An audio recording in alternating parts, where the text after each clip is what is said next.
Discovery, go at throttle up. Discovery, go at throttle up.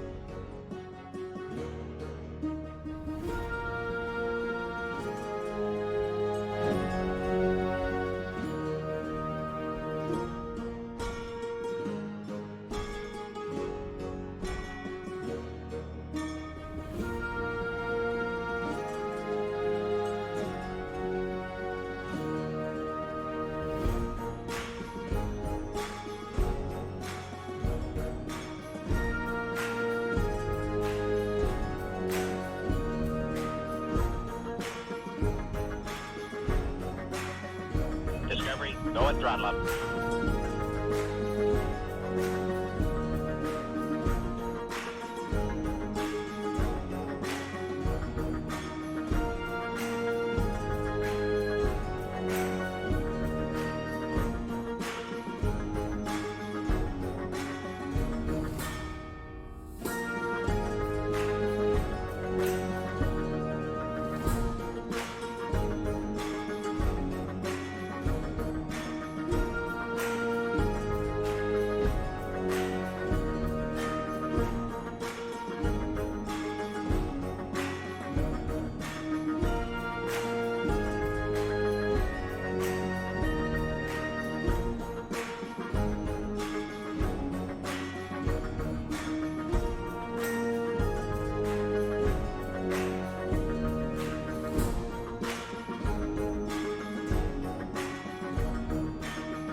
Okay. I'm more awake now. I swear. I'm more awake now. I swear. Not by... not by much. Oh, God. Okay. All right. Ugh. Okay. All right. I just need coffee. Coffee will make everything better.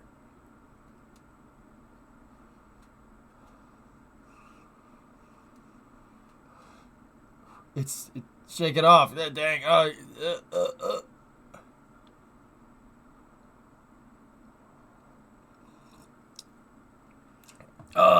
Okay. Blend them beans, boy. More coffee required. Oh my god. So, juice scrub this morning. Fun fact. So there's that. No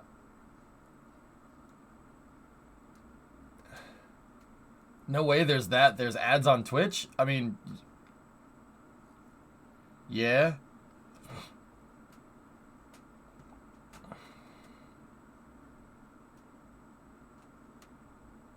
Yeah? You just downloaded Twitch? Yeah, there's ads, man. Here. Dat, what I'm gonna do... What I'm gonna do is this. So I'm gonna gift you a subscription because you're new here. I don't want anything in return. I don't want nothing in return. You can post my stupid emotes in the chat now, and you won't see ads for a little while. Go and throttle up. I don't want nothing in return. I hate ads that much. Yeah, even to the detriment of my wallet. I hate ads that much. I hate them that much. It's intrusive, it's distracting, and it's really annoying. Yep. I don't want anything back. You do you. If you don't ever come back to the stream, no problem. I hate that is my personal vendetta against ads, man. Oh man. I hate them so much, dude. It's so distracting. Oh my god. You know what's messed up? The other day I was testing to see if this thing works. And it does. It does work. And I put in a CD that I had. I don't know where the CD went. It was I think I got it out of my car, believe it or not. Yeah, I know. Mustang's from 2008, okay? It still has a CD player. So I got a CD out of there, and I put it in, and it played the first track, and then I was like, all right, cool. It's got to have to wait a second for the... Oh my god, it played right away. I'm like, huh. You mean I can just go through all the tracks? Like, it kind of redawned on me that you can just... No ads. I don't know how to feel about that. How do I sub? You don't need to worry about it for a month, bro. It's all good. Wait, do you have to pay for your own gifted subs? Yeah, sure. Yeah, of course I do, Katra. I just paid $5 for that. I don't care. It's $5, man. So really, if you want to reduce that to a straight monetary transaction, what I'm doing is I'm getting the engagement. I'm getting the engagement. Now Dad doesn't have to see ads. You know what I mean? And because they don't have to see ads, it's easier for me to talk to them. Funny how that works. Yeah, Ben, I can't stand him, dude. Yeah, right? Oh, God, I can't, dude. Whenever I watch sports on the weekend, it's particularly bad with, I was about to say it's particularly bad with NASCAR, but some of you guys will be like, that's not a sport. All right, I like watching it, okay? Leave me alone. Dude, it is. It's terrible. Bro, I have to pay to sub? Bro, I'm 12. Don't worry about it.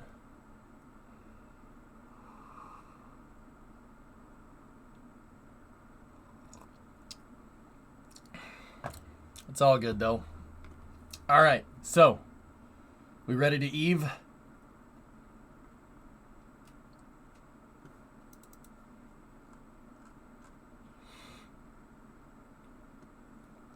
You don't want to talk to you? Wait, what? What? Yeah, you can follow and then you can sub. So, Dad, if you're familiar with YouTube, a subscription on YouTube is a follow on Twitch, and a subscription on Twitch is a member on YouTube. Understand? But if you're a member on Twitch, which is a subscription, I know, gets a little confusing, you don't have to see ads. That didn't happen, Doom. Okay? That didn't happen. All right. We occasionally get the NASCAR here, and when we get it, it's without ads. But the American commentary, so there's regular 5-minute gaps of nothing.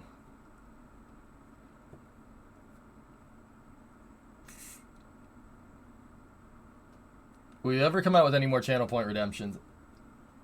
I don't like channel point redemptions either. Also, you're the first person on Twitch I've ever watched. Yeah, right on, man. Hey, just...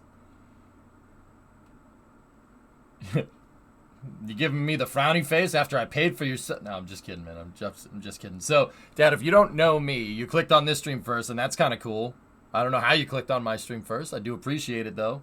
This is a STEM stream, so we're nerds in here, okay? Like, nerds. Numbers and stuff. You know? I'm a STEM streamer, so science, technology, engineering, and math, and I teach people about rockets and cars and stuff. Nerds is a bit of an understatement.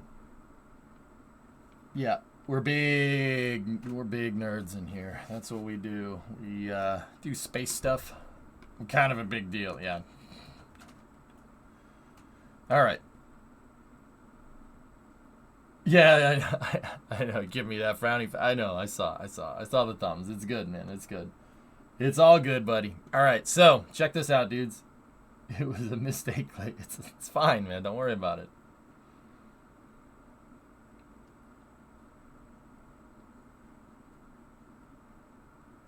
Speedy, that's horrible. All right. So Falcon Heavy static fired today for launch for the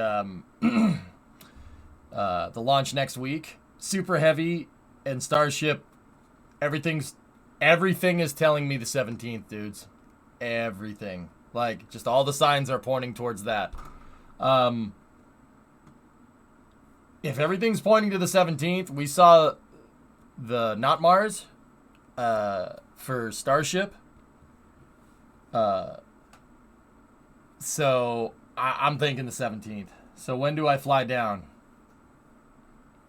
You're gonna need to fly down sooner rather than later. Rumored to be now 420 because of Elon. The Not Mars were only for the Mexico side. Oh, okay.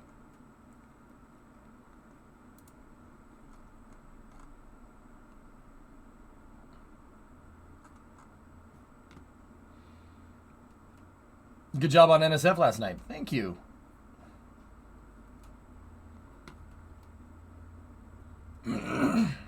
Hey, T-Man, what's going on? Yeah, I know, Tessa. Yeah, he would.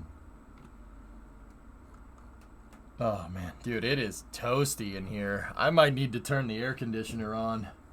Fellas, straight up. It's like, it's 82 degrees up here. It's really hot in this garage. I'm already sweating. I don't know if that's a good thing or a bad thing. Just open the door. Nah. You're not freezing, though. Yeah. It's going to be 40s again on Sunday. Yeah. Yeah.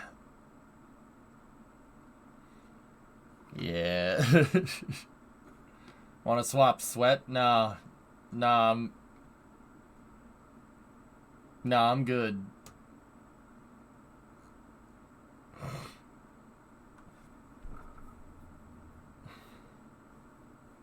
You got that 3080 heater upgrade. That's right.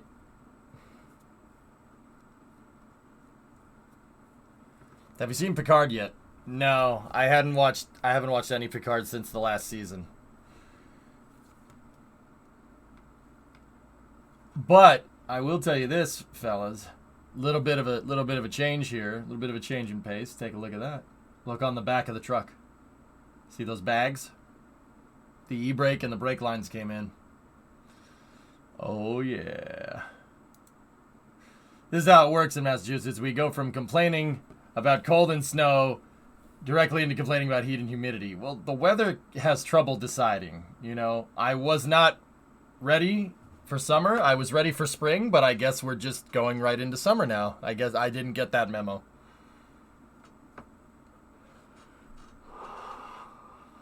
You left some trash on your truck? Man, how could you see that picture of you? Jeez.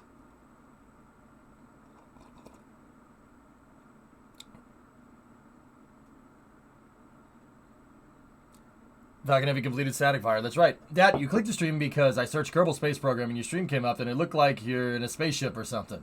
I know, right? Isn't it cool? So, yeah, we are going to load up Kerbal and go from there. It's Eve time. When is your next vehicle assembly stream? Discovery. In 53 months. What's this button do? What the button do?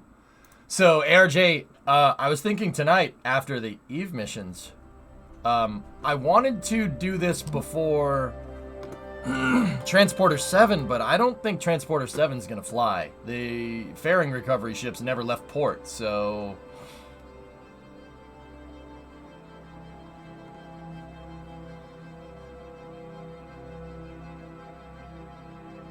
I don't know. Did you see the black hole image data was reprocessed? It's much sharper now.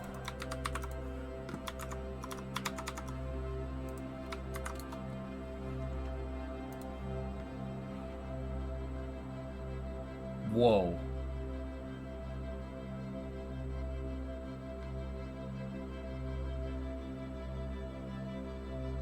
Discovery, go at throttle up. All right. Ford 41. Discovery. Thanks for that prime sub in there, man. I mean, I got a Ford 59 right there. And that's new e-brake cables and new rear brake lines for it, baby. I'm hype. Rezel 7613 sub. Hello from middle of nowhere in Washington on our 22-hour road trip back to San Diego. Yikes.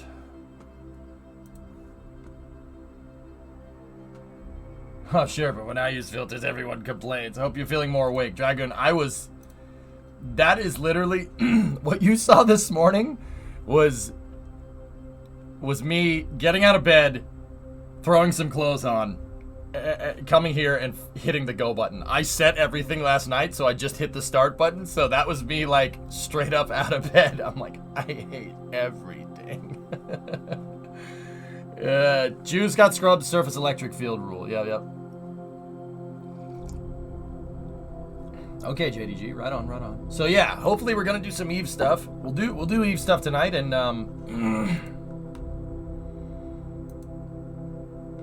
then we'll go from there.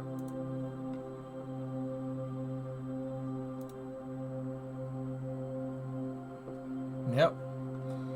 That's frustrating 14-minute stream. Yep. Hey, Kix, what's going on? I remember you streaming from your bedroom in your parents' house with your Bruins jersey on the door. Still have that jersey. And it's still in my bedroom. But it's my bedroom at the house that I own. Alright. Different bedroom, though.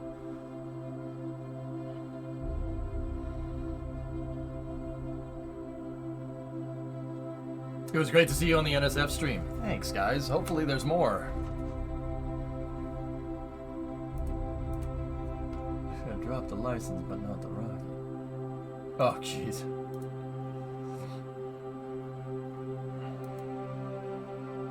Kix, what's going on, dude? How's things across the pond, my friend? Wait, what NSF stream? Okay, if you guys didn't see it, not at all, Dad. No. What? Wait, what? What does that have to do with space, man? So Mock. Okay, so here, let me shut this for a second. Kind of a big deal, I guess. Not me. So, fellas, real quick. One of the projects that I've been working on, I'm sure you've heard me drone on about it in the background. I'm working on so many projects. One of those was getting all the legal jargon figured out for me doing commentary for NASA spaceflight, and also retaining my stream as my own thing. All right? So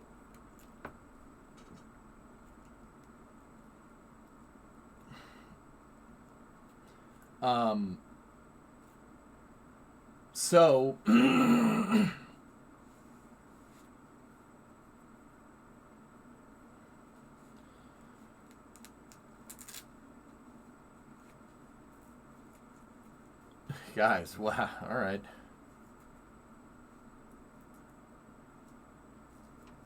I don't understand. Well, here's the thing. We talk about space here. We don't try to bring anything else into this but talking about space. That's it.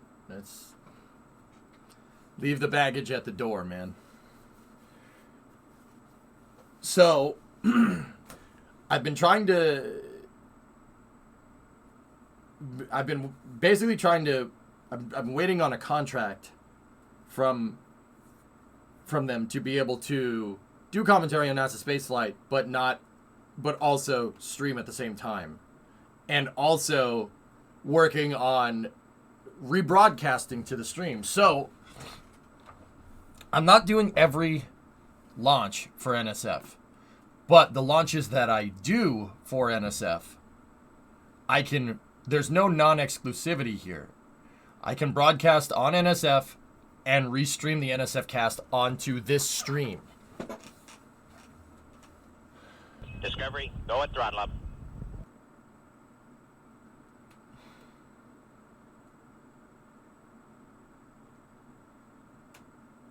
So, sort of akin to what you were doing last night. That was a test thing, Nighthound. Yeah, it was a test round. Just to make sure that all the simulcasts can work correctly. And basically, it's making sure that,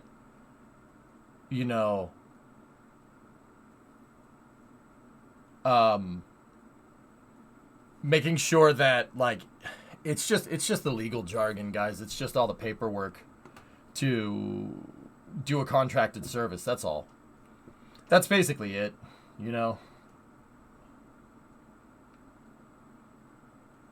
Got to work on the audio, but you'll get it. Yep. Yeah, exactly, Tessa. That's the right way to say it. Yeah. I tied up all the little legal loopholes to allow me to go on NSF and still be allowed on Twitch at the same time. Yep. That's it. That's one of the things that I've been working on in the background. So, yeah, that's what's up. So yeah, you'll see me on NASA Spaceflight casts more in the future. Not every one of them, though, but some of them, I'll be there.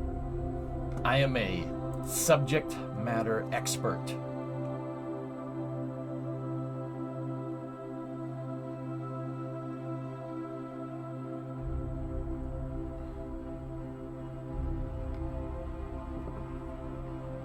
It's not even that, Ian. It's just check your baggage at the door.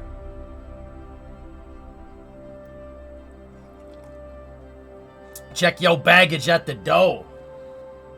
Negative. No, I am just a meat popsicle. Being called a subject matter expert gives you fuzzy feelings inside. Yeah. When a rocket needs a good shouting at to get it off the pad. Precisely.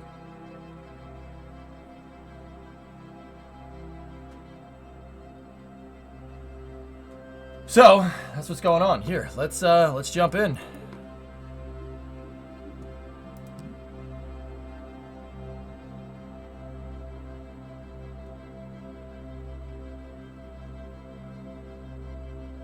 Burble.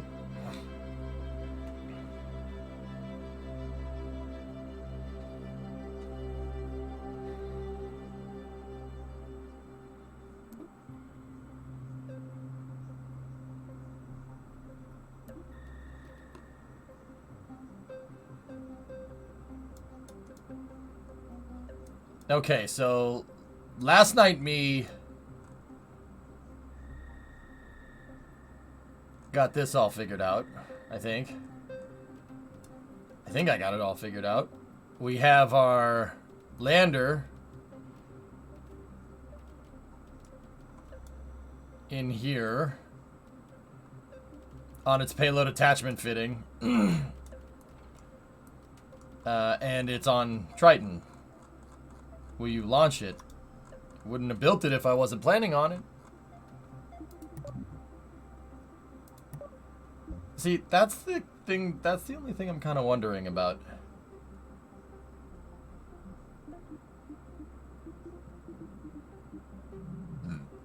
The helicopters don't really work the way we think they work, Stinky. It's just, it's something with the wings, how the wings are... The wings don't like getting air from 90 degrees off. They like... It's got to be with the aero calculations or something.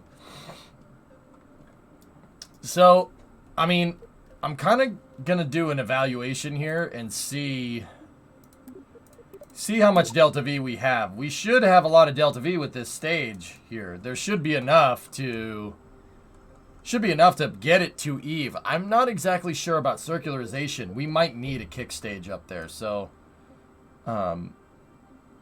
we figured out switching control of the empty booster in the atmosphere. Yeah, Habilis, we did. There's a 5-kilometer physics bubble. As soon as the booster goes out of 5 kilometers, it deletes itself. Unless you stage above 70 kilometers. In which case, then it's fine. Having a 70-kilometer staging point is a little inefficient. Yeah. Yeah.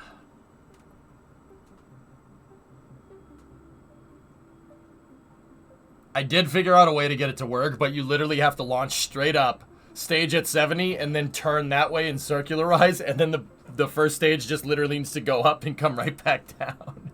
It's a little, strange. Yeah. It actually favors flyback boosters. An ascent profile like that will favor a flyback booster. So something that needs to like belly flop back down and then just do circles around KSC until you land, it favors a flyback. So something like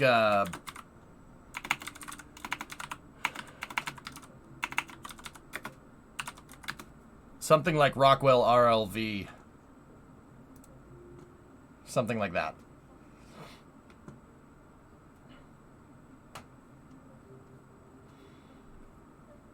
Well, in Kerbal 1, Ian, it was 21 kilometers, dude. 21 kilometers when you're flying in the air. The 2.5 was only when you were on the ground.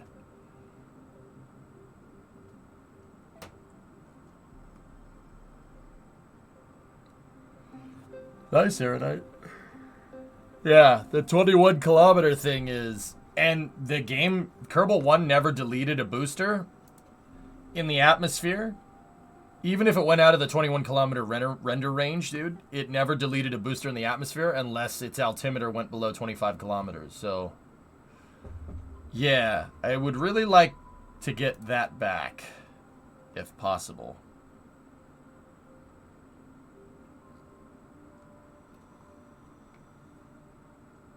Yeah. Okay. I think the patch notes said they fixed that.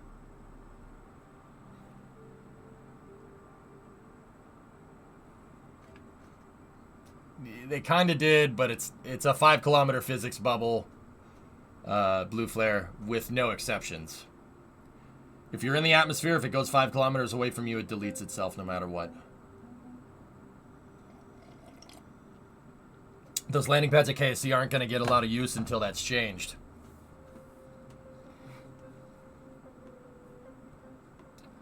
Alright, so let's start off here with a test flight just to see how much Delta V this sucker has when we go for launch. Go first, man.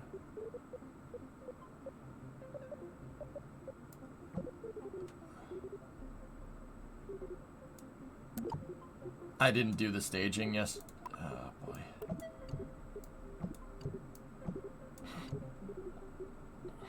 Gotta get staging right. Okay, that's good. For... No, it's not. Alright. Let's see what Triton has to offer. Let's do a test flight here just to make sure everything works.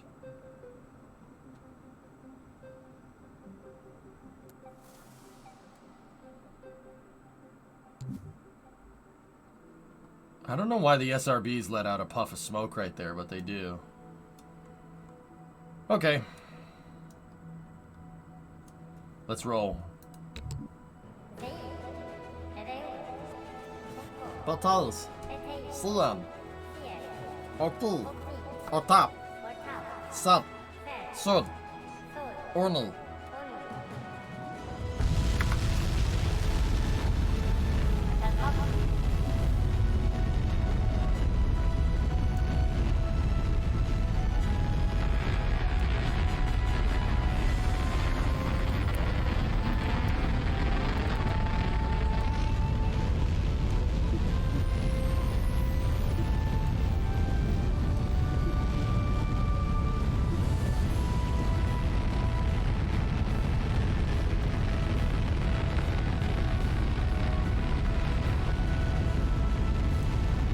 How'd that get there?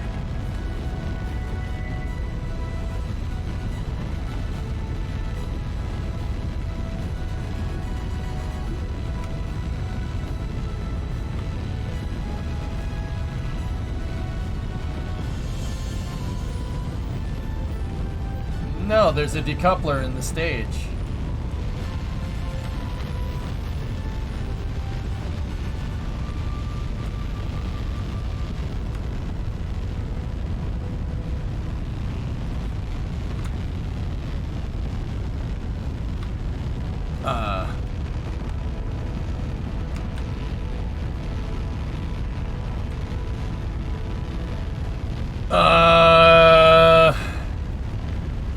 The payload wanted to decouple. I didn't see that in the first stage. I just checked it. I mean, our Delta V numbers are gonna get all screwed up. You guys mind if I terminate this simulation?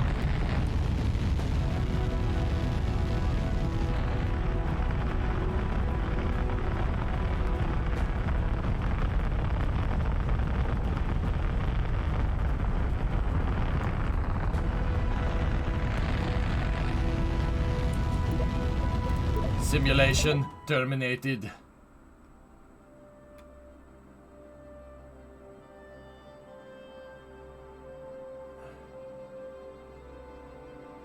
That was strange. Did I just miss it? It's very possible I just missed it.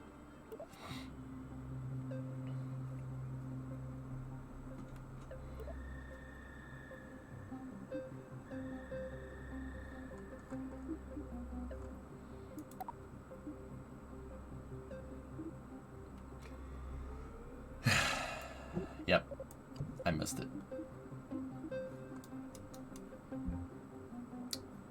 Okay. This is why we test.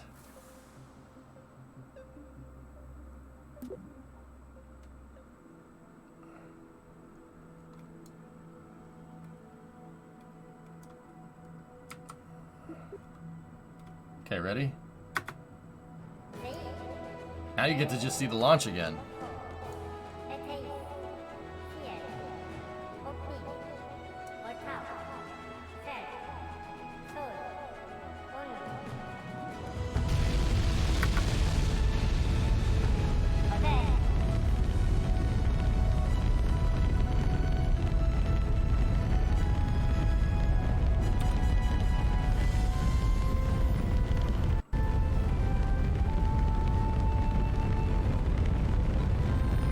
What the heck is this?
okay?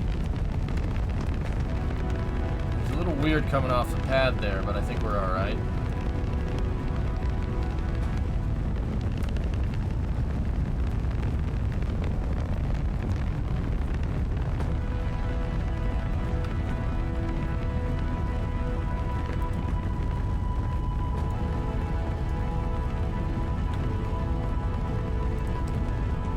What's that? What's that creep? It's so cool to see it launch. Triton's a monster, dude.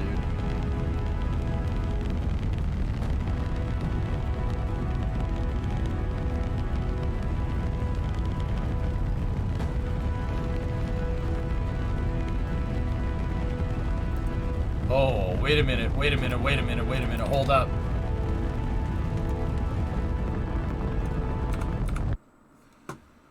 Hold on a second.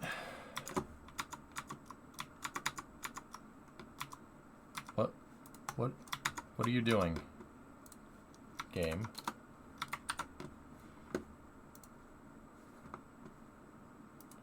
Outside of the test rig stand. Test article is inside. You can't see it.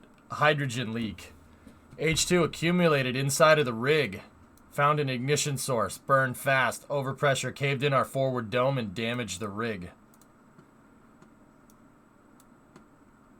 Oh. You guys want to see explosions? So this right here is a structural test stand. If you've ever watched the Hydraulic Press channel, shout out to the Hydraulic Press channel. Welcome to Hydraulic Press channel. It's that, but for rocket fuel tanks. There's a Centaur test article in there. So Centaur is a company called United Launch Alliance. That's their upper stage. Centaurs have been flying for the better part of 60 years, give or take. That's the newest version of it right here. And ULA was doing a structural test, basically under extreme loads, basically encountering the most extreme load conditions that you might find on a rocket ascent. Because think about it, you got the rocket engines pushing from the bottom and you got aerodynamics pushing down on the top. It's a big clamp. So they make big clamping devices to crush the stages. Watch this. Hydrogen leaks.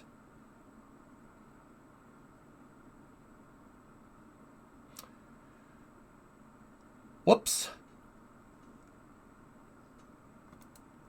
That's what happens if you don't allow hydrogen to leak and you don't have a purging flame. Now, don't get me wrong. They do have a purging flame here, but if it leaks where you don't want it to leak, then you got a big problem. Hydrogen will go wherever it wants to if it turns to gas. And if it turns to gas, I always say Hindenburging happens. This is Hindenburging right here.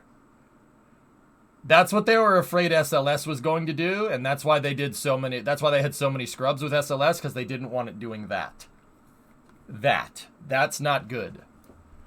I don't think I need to say why that's not good, but that's not good nonetheless.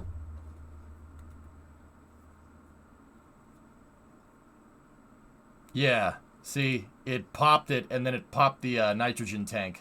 They had nitrogen inside of the LOX tank. Is that Centaur 5? It's the Centaur 5, or it was the Centaur 5 structural testing article.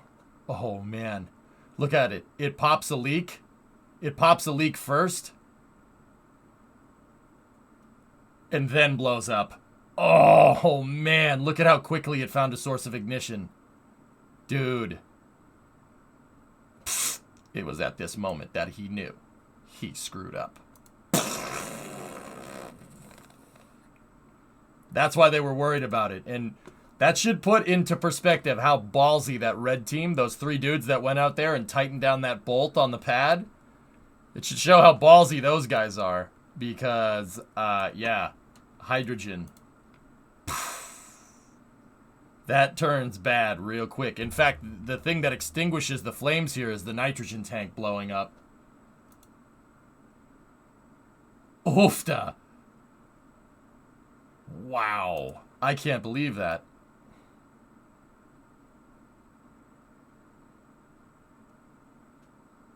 Unbelievable, dude.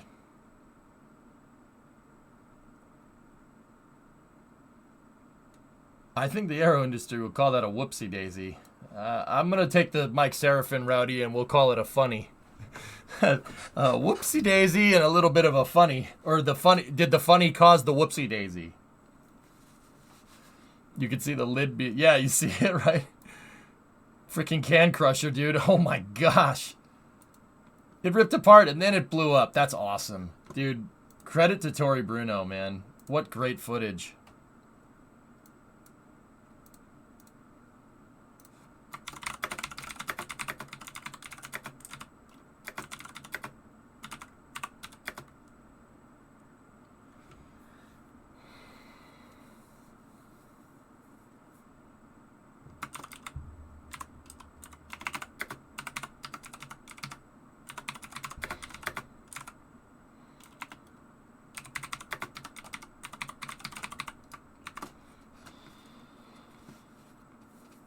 Sorry, I'm just replying. It did a reactor 4.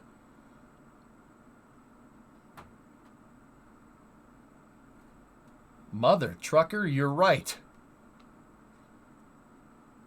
I mean, different for different reasons, but also hydrogen overpressure. Huh.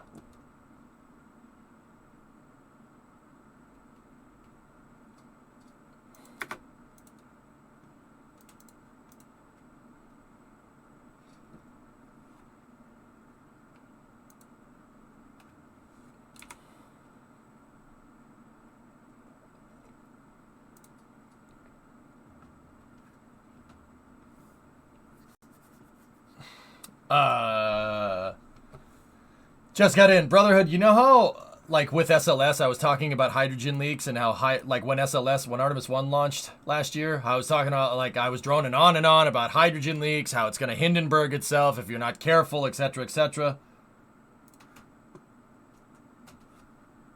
Watch this. Now, don't get me wrong, this isn't SLS, this is Centaur 5, but Centaur 5 uses hydrogen as well. Check this out. It was at this moment that he knew. He screwed up. Oops.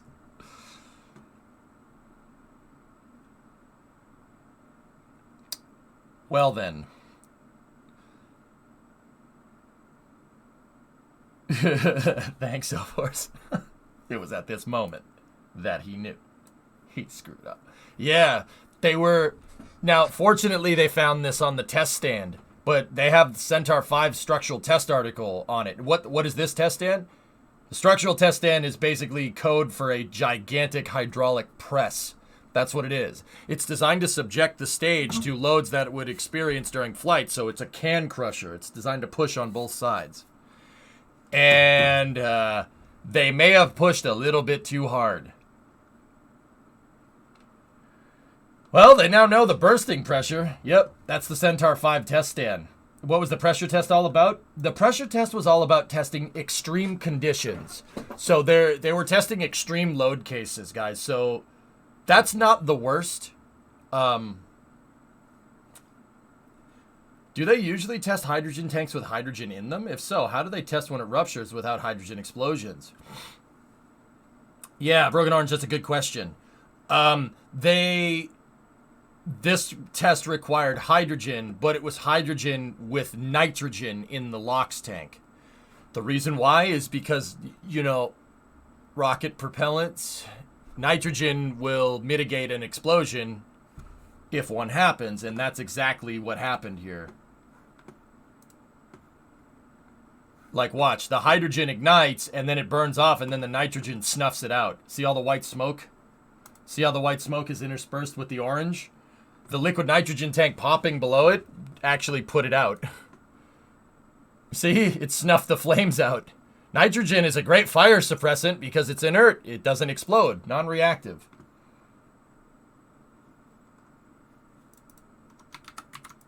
What's this? So, you weren't working on a reboot of Mythbusters? Nope, but we did prove hydrogen is flammable.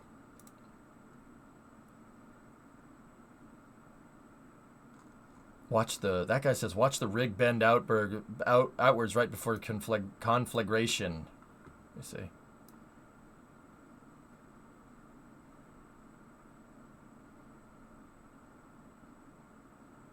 Oh, yeah. Dude, that's gnarly, man. So it's just a fireball, not an explosion. Yeah, pretty much. The top of it, let me see. Oh! Dude! Yo, that's bent.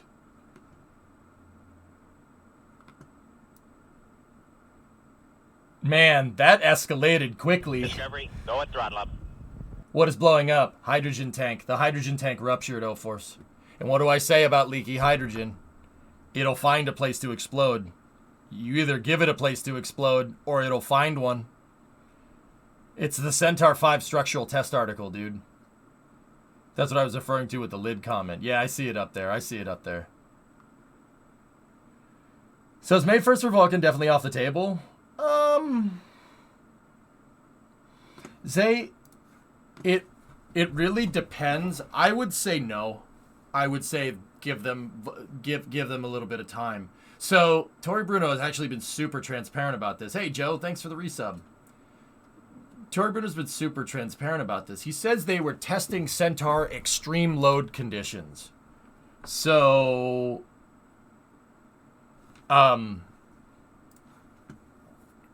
these extreme load conditions required that they test with hydrogen because there's no analog unless you want to try to fill that thing up with liquid helium, and I don't think you can get that for cheap. So do they have another test article? No.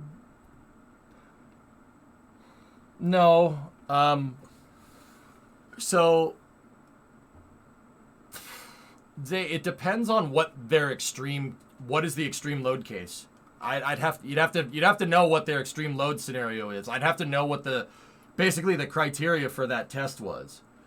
If I had to guess, so Tori Bruno said extreme load conditions. Where would you encounter an extreme load condition? So where would the thrust be the compression forces be the worst?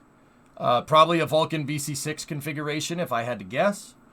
Or Centaur doing a Mars rover style mission or a deep space style mission where the payload is really, really light. Something like that. That's probably what their extreme load conditions are.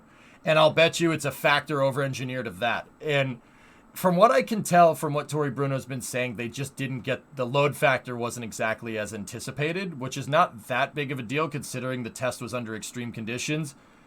I think this is more of an abundance of caution thing. You should understand why it did that. Understand why that stage did that. And as soon as that behavior is well understood, then we'll see Vulcan flying.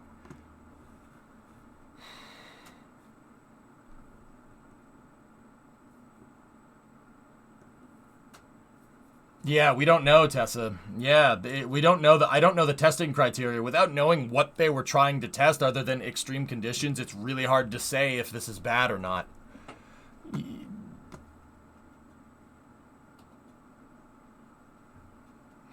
It's hard to say, dude. I don't know. My mind went somewhere completely different than that question. It is the internet. Y'all are thirsty. Y'all are thirsty. Stop being thirsty in my damn stream. Stop it. Y'all are sick. Especially you, Forlorn. I'm just kidding. Yep. Audrey, they're so thirsty in here. The damn kids. These damn kids, they're damn thirsty.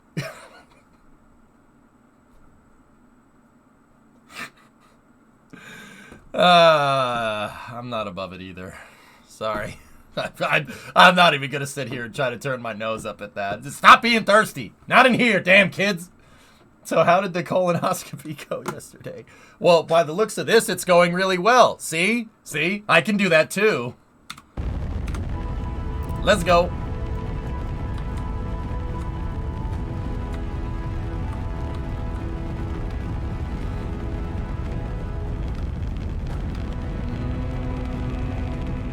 This thing is gimbal locked.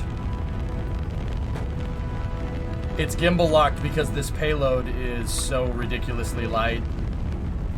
we're actually going too fast. So speaking of structural load, pause this. Pause the simulation, tank. All right, look. Speaking of structural load, does that look right to you? I'm trying to go this way. Look at the nav ball. My vehicle, the whole rocket is bending. Why is the whole rocket bending?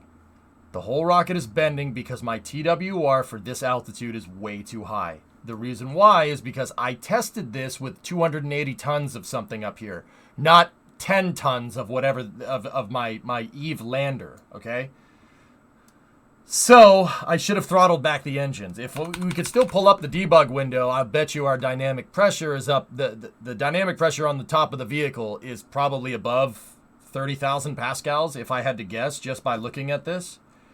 So if you look at the rocket, it's kind of difficult to see, but it is bending. The whole vehicle is flexing. The reason why is... I'm trying to see if I can... we can use this. This nice box of Tim Tams. I kept it because Tim Tams are a rarity around here. Okay, so if this box of Tim Tams is the rocket going up, yes, I'm doing this, and there's nothing you can do about it. Okay. If we're going up, the rocket engines are pushing up, and aerodynamic pressure on the top of the vehicle is pushing down, and the whole thing is doing that. That's why it's uncontrollable. If you look at the rate controller here, I'm gimbal locked on 2 axes. Pitch and yaw. That's not good. We're about to lose control of Triton here because the pressure up top is too high. The pressure up there is too high. We're making too much drag on the front of the vehicle. And yes, Kerbal absolutely does simulate this. It is literally the exact type of forces that caused this to happen. It's the same idea, and that's why you have the structural test stand in real life. That's why you do that. So stuff like what's about to happen here doesn't.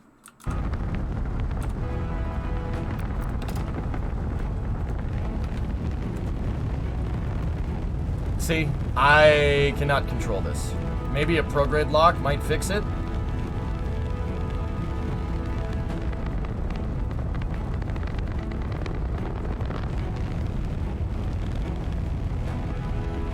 The dynamic pressure is too high. If you look, we're not accelerating very much, which means we're pushing against the air, and it's basically accordioning the entire rocket. 8 FPS with a 600 part vessel. Tweet. Yeah. Par for the course, man. Even in Kerbal 1. Yeah, this thing's uncontrollable. I'm not doing that. Like, even if we shut the SAS off, we're still not doing that.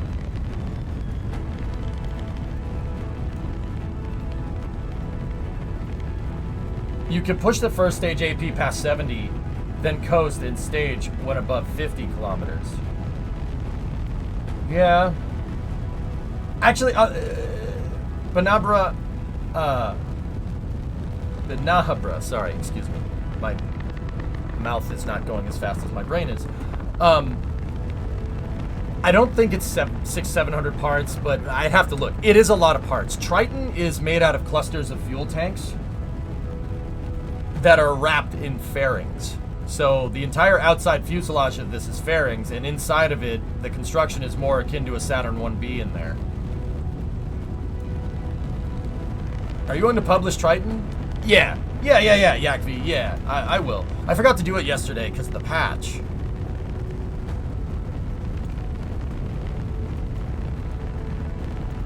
So, long story short, what's going to fix this is just going a little bit slower off the pad. That's all. So here, I'll get you the part count here. I don't think it's 600. I may have over-exaggerated. It's a lot with that lander up on the top, though. I had a lot of fun with Gemstone this morning. Still love the designs. Thanks, Yakvi. I mean, yeah. Bina, I have a pretty good computer, you know. 489. So it's 500. Closer to 500, not 600. That's still not bad considering how big this thing is. Like here, I'll show you Triton next to like a shuttle cockpit, for instance. See what I'm talking about? Triton is an absolute unit. It's based off of a rocket design that I built in KSP-1. That rocket design in KSP-1 is called Neptune. Neptune is 375 tanks. It was clusters of 375 tanks built around a central axis. This is clusters of 5-meter tanks.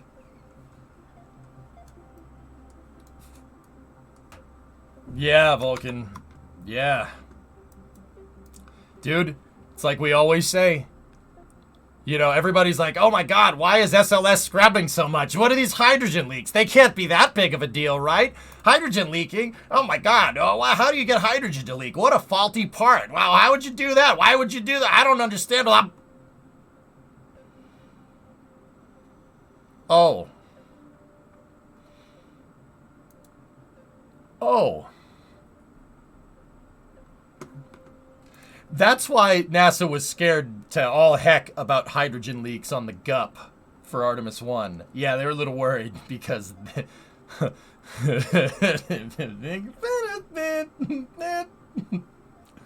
they let a little, ULA let a little bit too much freedom out there. But it was on a test stand and not on a rocket. That's the important part. This is where you want this to happen, believe it or not. It's interesting that it's not actually the stage exploding, though. And the area around it deflagrating. Yep.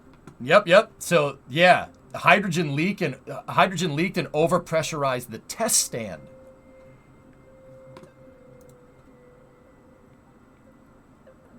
Okay.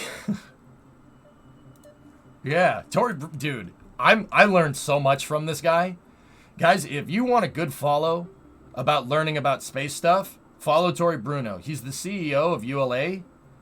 This guy is an engineer through and through. So here, let me tell you a little bit about this dude's resume. He worked on Lockheed. The projects that he worked on at Lockheed were...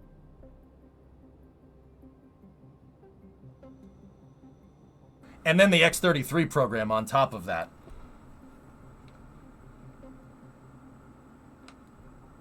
And then he was an engineer working on the Atlas program for a while, too. He worked on THAAD, which is a ABM, Anti-Ballistic Missile Defense Systems. No, seriously, he's a Skunkworks guy. Yeah. So, I muted the mic on purpose. That wasn't you. Do not adjust your headset.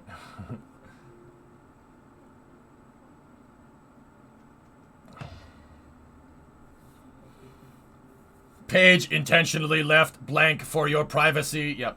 So, Tori Bruno's like cut from like Kelly Johnson, Ben Rich cloth. If you don't know who those guys are, well, Ben Rich was the lead engineer at Skunkworks and worked on that. And then his predecessor, Kelly Johnson, worked on, let's see, Kelly Johnson worked on that. He designed that plane. He designed that plane. He designed that plane. He designed that plane. Yeah, amongst others. Yeah, Tori Bruno's cut from that cloth, dude. This guy is a Chad tier engineer. He will, like, following him on Twitter, you learn a ton of stuff, dude. I actually learn a lot about how the industry works from his Twitter account. Straight up. Oh yeah, Skunkworks by Ben Rich Digital. I read it in 7th grade, and I'll admit it, I did not understand a thing that he was saying. But I bet you if I go read it again, I'd understand it. In the Tori Bruno video, what is the big white plume coming from the tank at the end of the video? Well, with this footage right here, Bobber, they have the Centaur. Centaur is a Hydrolox upper stage. Centaur uses stainless steel balloon tanks with a common bulkhead using Hydrolox. So, if you were testing extreme load conditions, how would you test this? Would you test it with hydrogen and oxygen? That's not a good idea. You literally would make a thermobaric weapon. Yeah, that's how a thermobaric bomb works. So if you're familiar with that bomb, that kind of, the daisy cutter that they dropped out of the back of a C-130 and it's used to clear stuff, yeah, that's a thermobaric weapon. You don't want to put that on your test stand, right? Yeah, you don't You don't want that because it's a very unsafe testing condition. But see, here's the thing. Here's the thing. You really don't want to test with hydrogen. You don't want to test with liquid fuel. But if you're using a hydrogen upper stage or a hydrogen anything with rocketry, there's really nothing to analog hydrogen. Now, with SpaceX did a lot of testing with methane because of Starship, right? Methane and liquid oxygen. Liquid nitrogen is a good enough substitute for LOX. It's close enough to mimic LOX, but nitrogen is inert. So when SpaceX would do their testing, they tank Starship with nitrogen first. Both tanks, right, with liquid nitrogen. ULA in this test, it has their LOX tank full of LN2. It's full of liquid nitrogen. Because, like I said, if they were testing with real hydrogen and oxygen here, yeah, that's super dangerous. And ULA doesn't roll like that. Hydrogen easily leaks, Robert, and that's exactly what happened here. Yeah, you can't, there's no analog element to hydrogen that is inert. Well, I was about to say there's no analog element to hydrogen that is inert that can mimic its properties, but there absolutely is. Helium. Helium would do it, but helium is expensive. Very expensive. Like, probably filling that thing up with liquid helium probably would cost more than the entire damn test tank. The test stand and everything. Screw that. Use hydrogen. Hydrogen with nitrogen is close enough to mimic hydrogen and oxygen circumstances. Yeah, it's close enough. Yeah, helium is a very rare element on this planet, believe it or not. The interesting thing is that helium and hydrogen are some of the most abundant resources in the universe. Hydrogen especially. But yeah, helium is super rare on Earth. Mine the sun. I like the way you think. Repairing that stand, and yeah, Vulcan, exactly. Repairing that stand and blowing up another one would probably cost less than filling that up with helium, man. Screw that. If only Berger and his trusty bucket were there to collect the leaking hydrogen. Yeah, you're really informative and knowledgeable. You should commentate for NASA spaceflight. Yeah.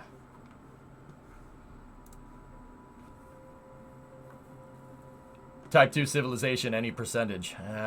Big M, that's why I do this, man.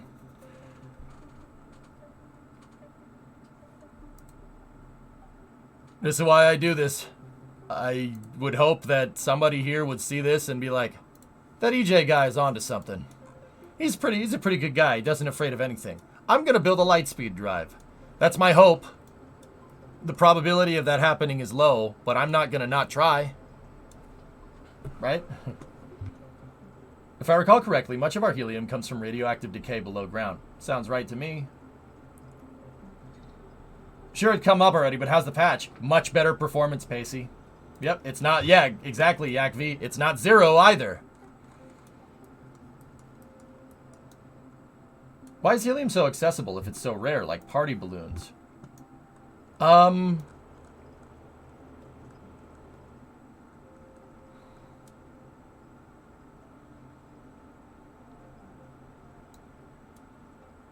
You know what, Keenbop? I'm not sure. That's a really good question.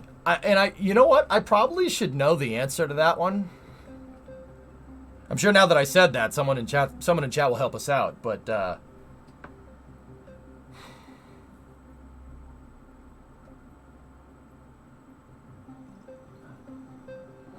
you know, how can we be absolutely certain that no one's ever tried to clamp a landing gear? That's a good point. Party balloon helium is highly diluted with nitrogen. Ah, thanks, Greg. Greg Pyginus. Thanks, man. Yeah, that makes sense. Are balloon tanks easier to construct than regular tanks? I would say no. T-Man, no. Here. You want to know? You want to know how they make balloon tanks? It's almost the exact same way that they make actual balloons. Straight up.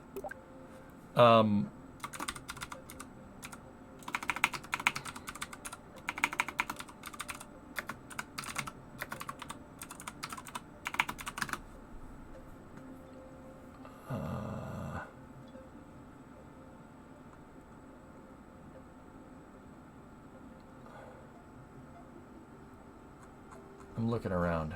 Let's see. I typed in balloon tank Centaur, and you guys know what popped up?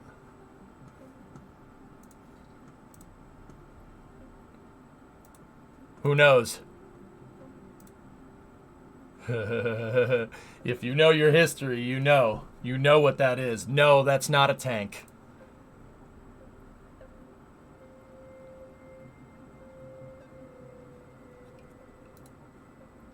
I don't know if you guys noticed the 4 guys that are underneath holding this thing up and walking it around. It's a balloon. Yep.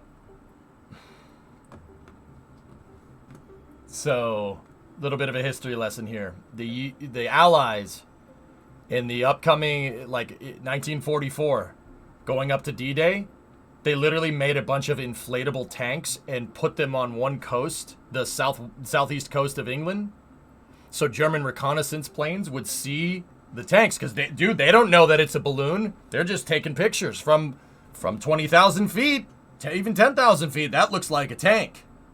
Heck, from even a couple 100 feet away, still looks like a tank. They literally made inflatable tanks, and they put them out with army personnel to hide where their invasion was going. And then D-Day happened and they fell for it, which is kind of funny. Yeah, I typed in balloon tank Centaur and that's what popped up. So, little side note, history lesson. Here. Centaur 5 is... Here, check this out.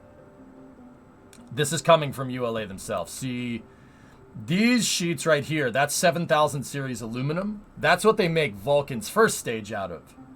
See, they start off with big flat sheets of aluminum, and I say flat sheets, that thing is that thick. It's pretty damn thick aluminum. And they put it on a gigantic milling, a gigantic, that's a 2-axis mill, and it cuts holes. It cuts holes in it. It cuts the stringers right into the aluminum. See, it mills that block out, and it leaves these stringers here. These stringers are for structural rigidity. It's basically a honeycomb built into the side of the rocket skin. That's for the first stage. That's not how they make Centaur. That is a gigantic... Oh. That's Centaur. Or no, that might be Vulcan's top dome. Hold on, I'd have to look. Dude. Oh, that's mint. Mint. Army still do that? Yep. Yeah, you're made of aluminum. Deal with it. Yeah, see, that's the stir welding jig. So those pieces of aluminum get put in there into this gigantic jig, and then they get welded together.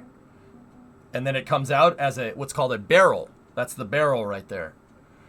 And then the funny thing is that, see the barrel segments? Basically Kerbal. You'd use different length barrel segments, right? There's your first stage, right? So maybe that's your LOX tank and that's your LNG tank, and then you just put domes in between them. You put what's called a CBH, or common bulkhead, which is basically the top of one tank is the bottom of another tank. It's basically playing KSP from there. It's not. That's just to facilitate an idea. It's a little more complicated than that, but you get the idea. Now that's the first stage. See? There's the tank, but this tank has yet to be joined. What you're looking at right there is the bottom of one tank and the top of another tank. They combine them together using a common dome to save mass.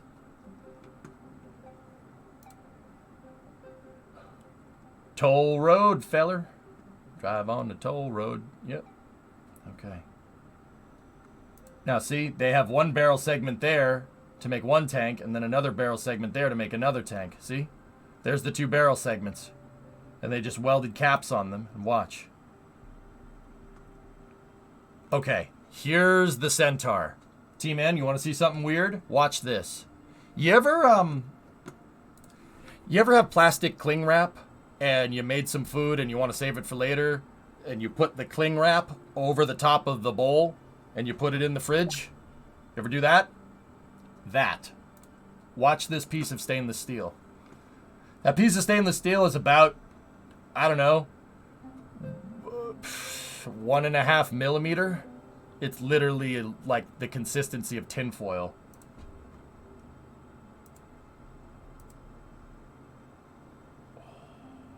Did you see it?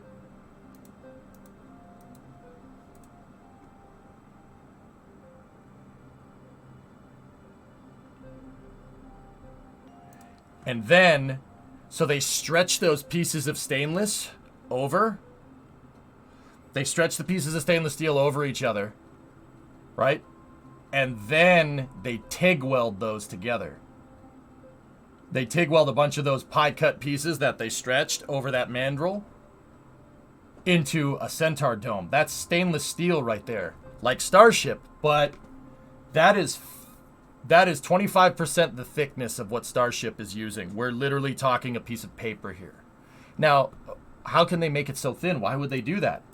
Well, Centaur uses residual pressure to stay structurally rigid. Think like a soda can, for instance. Here we go. Chroma can. When it's empty, you can crush this, no problem. But when it's full, you can stand on it. It is enough to hold you up when it's pressurized. Centaur works exactly like that. It cannot stand up by itself.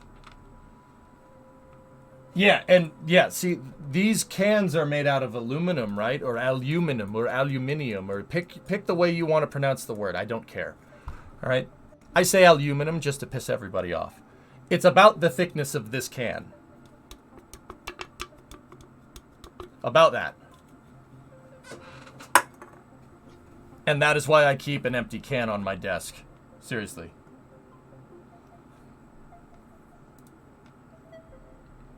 See, look. And there they are. That thing is just welding that thing together. That's them building Vulcan's launch pad inside of the Spock. Testing a pad deluge. Nice excuse for a gamer desk. Actually, GrabShark, I'm a bit of a neat freak, dude. I have no problem showing you my desk. It's actually super clean. It's super clean on purpose. It's got to stay clean, man. Yeah, I only have a couple of books on my desk here and there, and then I have a stack of books over there, and then the soda cans, and then my liquid courage right here. That's for special occasions. Love the OG BF3 mousepad. I actually won this in a PAX East tournament that I played in, dude. Yeah, open call, PAX East 2012. I won the Battlefield tournament. True story. They gave me this. Actually, I don't think we won. I think we came in second. Me and Maple came in second. We came in second and we lost to people that actually competitively play. And after the event, they're like, what team do you play for? And we're like, what? They're like, oh, what team do you play for? I'm like, what was that rocket that collapsed after it detanked? Atlas Agena. Yep. I play for Team Me. Yeah, that's right. Are you sure that desk is also a green screen? Yeah. On the topic of why helium is so cheap, the U.S. has it stockpiled for war purposes. That reads right. Yep, sounds like us to me. But when we started doing blimps, we started selling it off. If I recall correctly, if not for selling off the stockpile, even a diluted party balloon should cost between 20 and 50 bucks. Oh, interesting. Yeah, Vulcan, yeah, thank you. I wanted that. Top secret. Why is nitrogen so cheap? There's a lot of it on this planet, Nova. That's the right way to say that. You're breathing nitrogen right now. A lot of it. You're breathing mostly nitrogen right now, believe it or not. Over 70%. It's like 79% nitrogen that you're breathing right now, 20% oxygen, and 1% stuff that's not nitrogen and oxygen that you probably shouldn't be breathing, dude. Yep. Super cheap. You think that's air you're breathing now?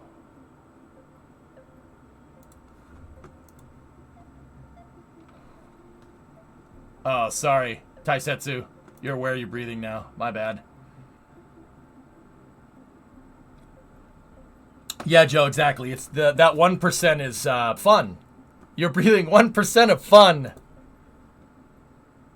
Yeah, watch this. So this Atlas rocket, the first stage had stainless steel on the original Atlas. You can see it. It's right there. They were stainless steel using RP1 and liquid oxygen. Look what happens when the LOX tank depresses. Watch this. Uh-oh.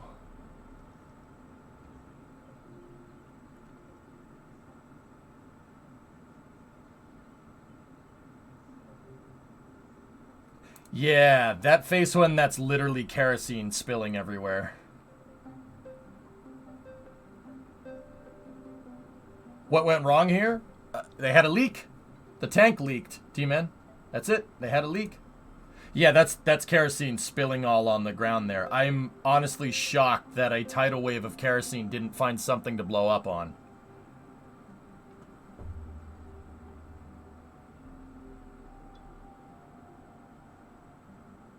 Fun fact, that Agena was loaded with hypergulls too, and somehow it didn't explode on impact. Yeah, that's a good point. How? How did that not explode? Like, kerosene is very hard to ignite. It is, sir, but the fumes that it releases are very easy to ignite. Guys, theoretically, could you put a hatch on a heat shield? I'm planning a mission to Duna. Mitosi, an ablator heat shield? You could. You could. The shuttle has a thermal protection system with holes in it. The landing gear come out of them. But what real missions do, Mitosi, is they just jettison the heat shield. Yeah, they dump the heat shield off the bottom. They just let it go. You're not going to need it again. It's an ablative heat shield. It's one-time use. Just jettison it. No need to put a door through it. Yeah, Vulcan, you know what? I never... Yeah, that's right. The Agena is NTO and MMH. Or Aerozine 50 and MMA. Or Aerozine 50 and NTO. How did that not explode?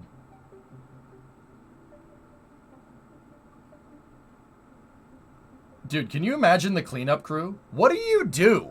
What do you do here? Like, how? What do you do? Oh, there's kerosene all over the ground. Yeah. If you walked on a carpet and you statically just discharge when you get out of your car to go clean this up, you're dead. And then on top of that, you're just going to have some nice hypergolic fire in your face. Like, how do you clean that up? That just sounds... Dude, that's like viscera cleanup detail, but explosions. Yeah, it didn't burst the pressure vessels, believe it or not, Aqualux. Crazy. Foam it? Yeah, you'd have to... Yeah, dude, you'd have to be super careful. Dude, can you imagine? A tidal wave of kerosene. See, the kerosene tank is down here. See it? Watch. When the thing bends over enough, it pops the tank. That's a tidal wave of diesel fuel. How? Dude, you can see the wave of it splash down into the flame trench. How did that not explode? How was NSF last night? It was fun, Luffy. Yeah, I had a good time. I'm not used to having other people with me. I'm used to filling the dead air on my own. So I had some trouble, like, stopping. Like, Ryan was doing the hosting, and Ryan did a good job. I'm not too familiar with Ryan, but he seemed like a nice guy. But he was doing the host, and my brain was defaulting back to, like, okay, next question, you know, like, but I had to remind myself constantly that Ryan is hosting, and you're the subject matter expert. But, like, yeah, no, it messed with my head. I haven't done a cast with somebody like that in a long time. Ryan's cool. I know him from my work with TMRO. Yeah. He's TMRO. I didn't know that, Lippy, until yesterday. Introversion do be like that. You're balling out of control, man. You did great. Cool. Have you ever noticed how complex of emotion swallowing is?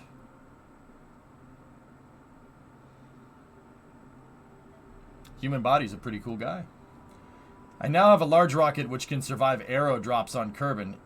Any way I could send I could send that craft file for you to try out? Post it on the Discord, Slancha, and I'll test it.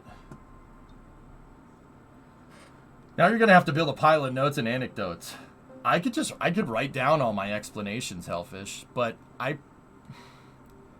dude, this might seem like it's lazy coming from me, but this is one of the reasons why I stay so sharp, right? Like with my anecdotes, because I memorize them. And not just memorization, it's not just regurgitation. I change the way I explain things all the time. I change the analogy. Every time. That demonstrates that I understand the subject matter. I honestly fear that writing it down would make me just regurgitate things. I don't ever want this stream to be me reading off of a cue card. And I don't ever want my online presence to read like that at all, no matter the venue. Just build an outline, don't rely on memory. So if that's the case, I had SpaceX's, let's see, what did I have up last night? I had the Starship flight trajectory up on my computer. I had the Starship webpage, SpaceX's Starship webpage up on my computer. I had the Raptor engine wiki page open. Yeah, I basically did that with just random stuff.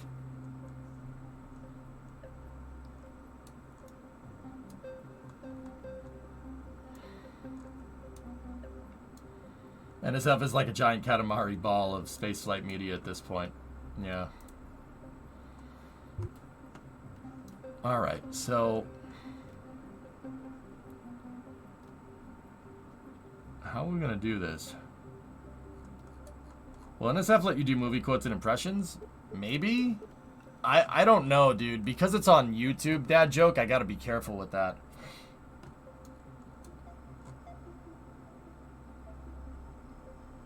On a conference call, you can tell when someone is reading. It's obvious and brutal to listen to. Yeah.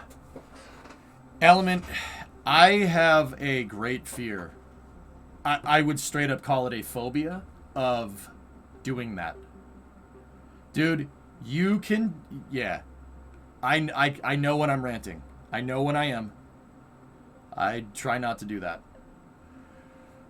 Something I've been really working on, and it's kind of an unconscious effort, but yeah, is to try to say more with less. Keep your explanations short. Sometimes you can't do that, but what I've been really working on a lot lately is to keep it clear and concise and straightforward. Yeah, or else you will lose people's attention. People will just, you put too much in and people will be like, huh.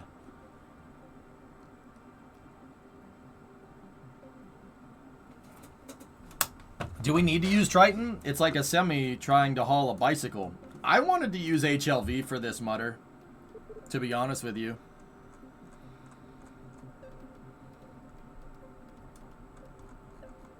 We could send Triton. I just have to throttle back. That's all. Bullet points, yeah. Yeah, Grab Shark. I've been honing that for a very long time.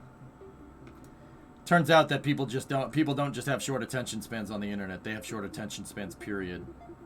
Because, and it's not, they're not intent. People don't do that on purpose. So I don't take it personally, but yeah. You can switch vessels, Pacey, but there's a hard Kraken kill at 5 kilometers. Yeah, Grab Shark, yeah, I try to keep the explanation short.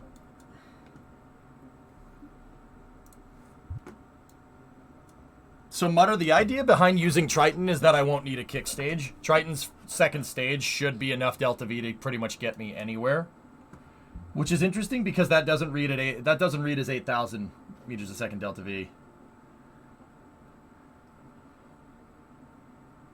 The internet is a machine designed to erode the attention span in service of putting more content in front of you at this point.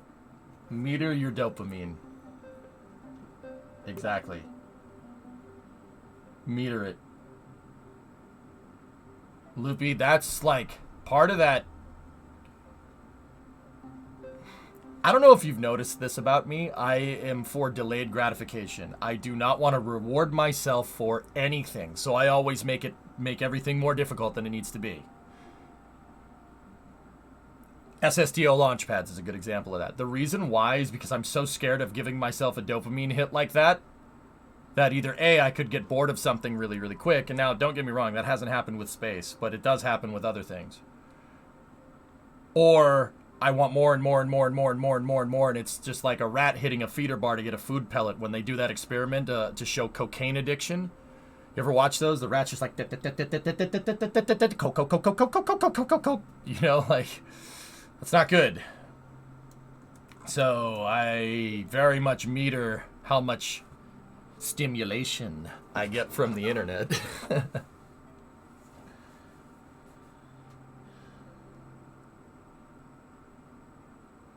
That's why I'm still in my KSP1 save 7 years later. Yeah, you got to be careful about that stuff, because, yeah, Loopy, you'd probably understand it. It'll screw with you. Oh, it'll screw with you.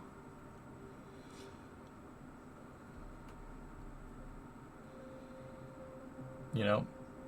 Hey, Colin, what's going on? More awake now? Dude, yeah, I'm all right. I've had a couple cups of coffee, and I got a little bit more sleep. I'm not going to lie. I was late to the stream today because it's really, really nice outside. It's like the first nice day we've had. 85 Fahrenheit out there. That's 21, 22 C. Not a cloud in the sky. I went outside and drove the Mustang around. That's why I was late for the stream today.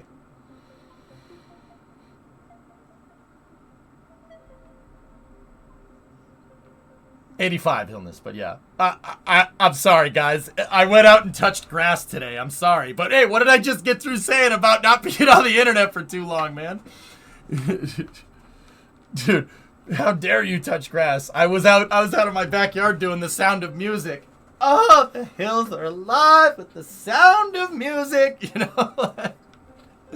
It was so nice. I'm like, sorry, it's been so cold. Oh, you know. Eat my shorts. Sorry.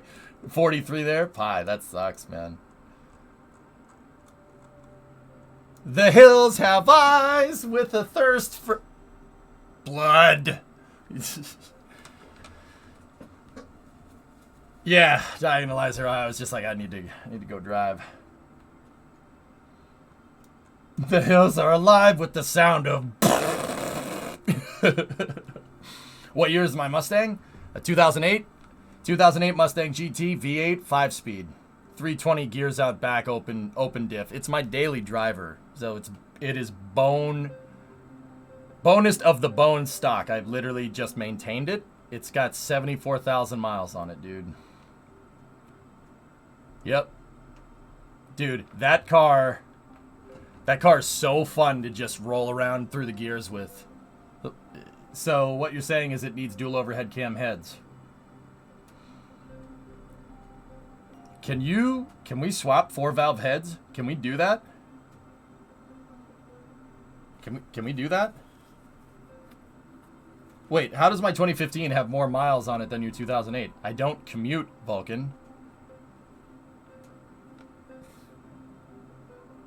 It is a modular motor, but the modular refers to the tooling for the assembly line, not the motor itself.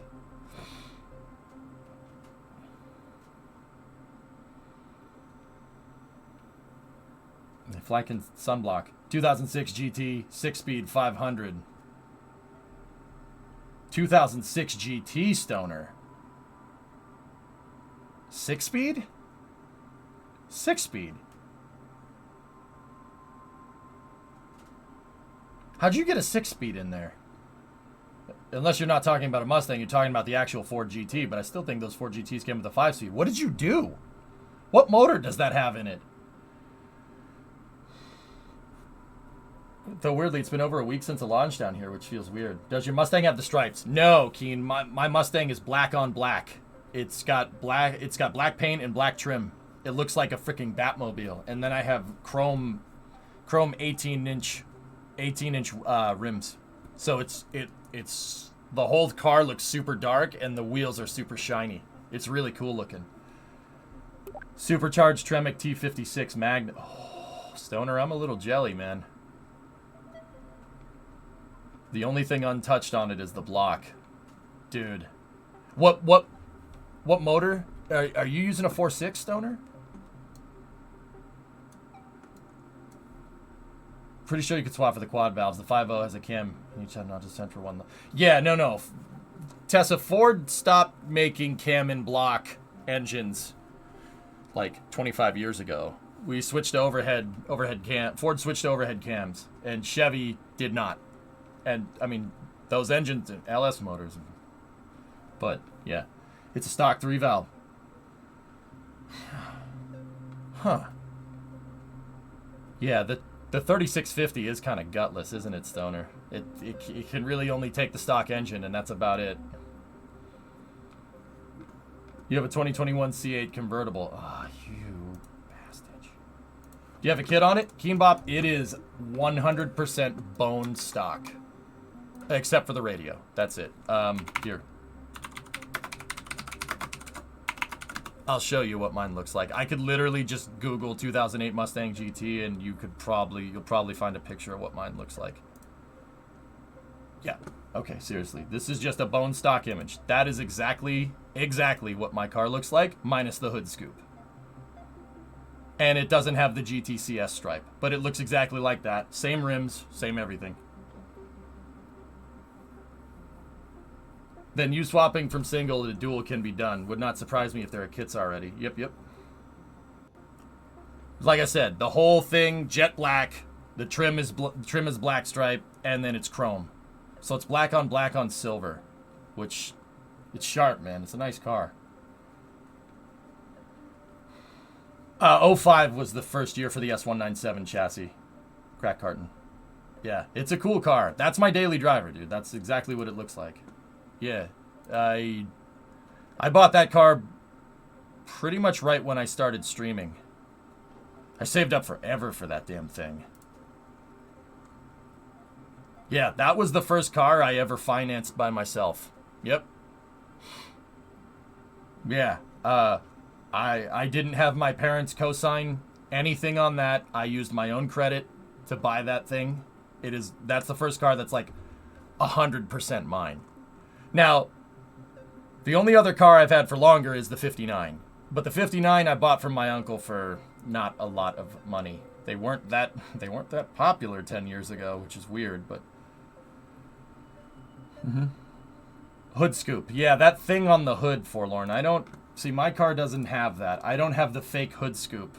The hood on my car looks like that. It's just clean. Yeah, I don't like the hood scoop anyway. It looks strange, and it's fake. It doesn't do anything.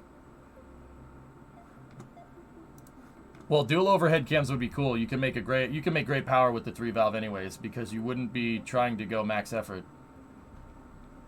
Yeah, Hellfish, I'm just kind of... I don't know if I really want to take that thing apart.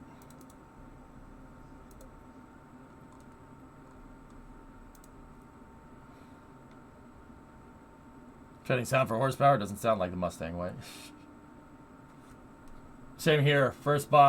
My first bought new car. I've never bought a new car, Stoner. But yeah, this was the first car I financed, which was relatively new. I bought it 10 years ago. Another reason you taking things that far apart is bad. Bolt-ons and maybe a camshaft. Wait, is it a V8? Absolutely, Coolio. All my cars have V8s. All of them. Here, let's try another Triton launch. 2.5 seated cowl hood on mine. I lucked out, but he was taking his off. Nice. Stoner, that's cool, man. Nice wheels. All right, let's try throttling back a little bit here on the way up. We don't need engines full power. All right, let's roll.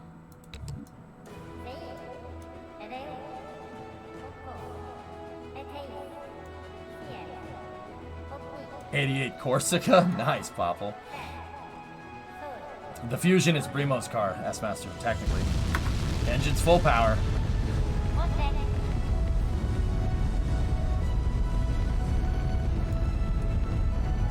First car was a 2015 Lancer.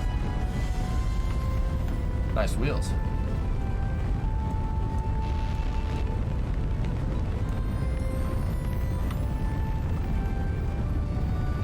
14-inch wheelwood front brakes lowered, all new suspension. It's my happy money pit. That's Stoner. That's nice. I like S197s. I think they're underrated.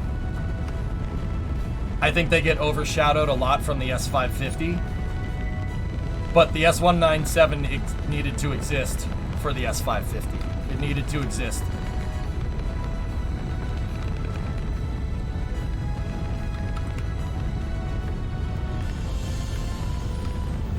Okay, we'll throttle back here. Bring it down to 65. And 65 is not enough. We need to throttle it back up. Where are we looking for? Where are we looking for?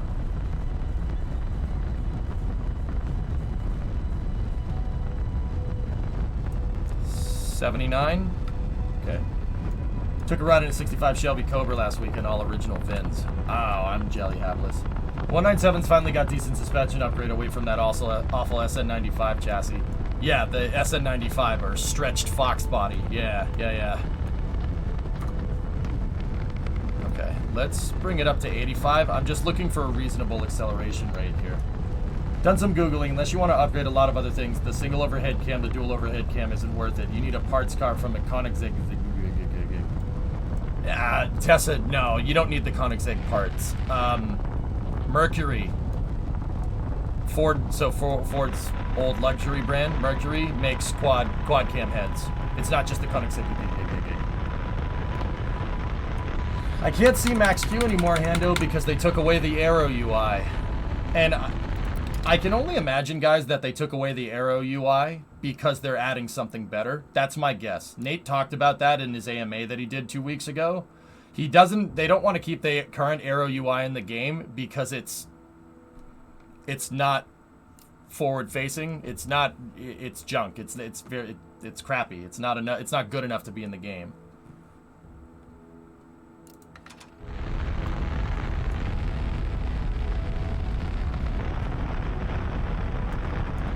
Oh, nice, Dave.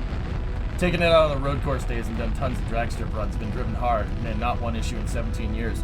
Stoner, yeah. By 2008, the mod motor was really dialed in. My Mustang has not really had much problems. The one problem that I am facing right now is that my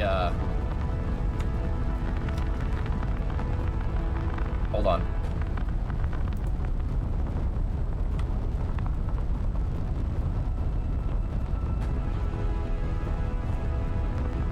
Yeah, this payload's too light for Triton.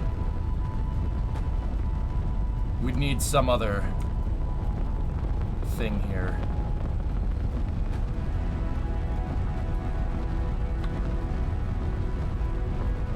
We're gimbal locked. I'm gonna try doing something dumb here.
Hang on a second, dudes.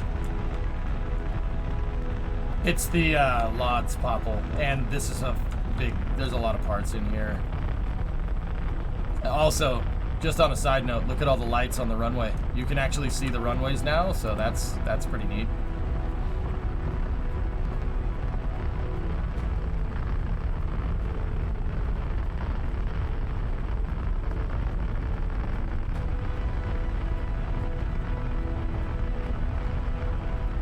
Yeah, that's usually the way people roll for Tesla. Yeah, Tesla, they usually use a Pro Charger.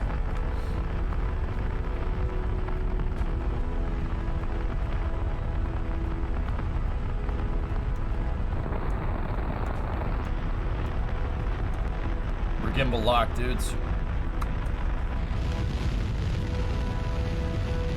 See if I can bring it back, but she doesn't want to go. Nope. Triton can't launch on this, dudes.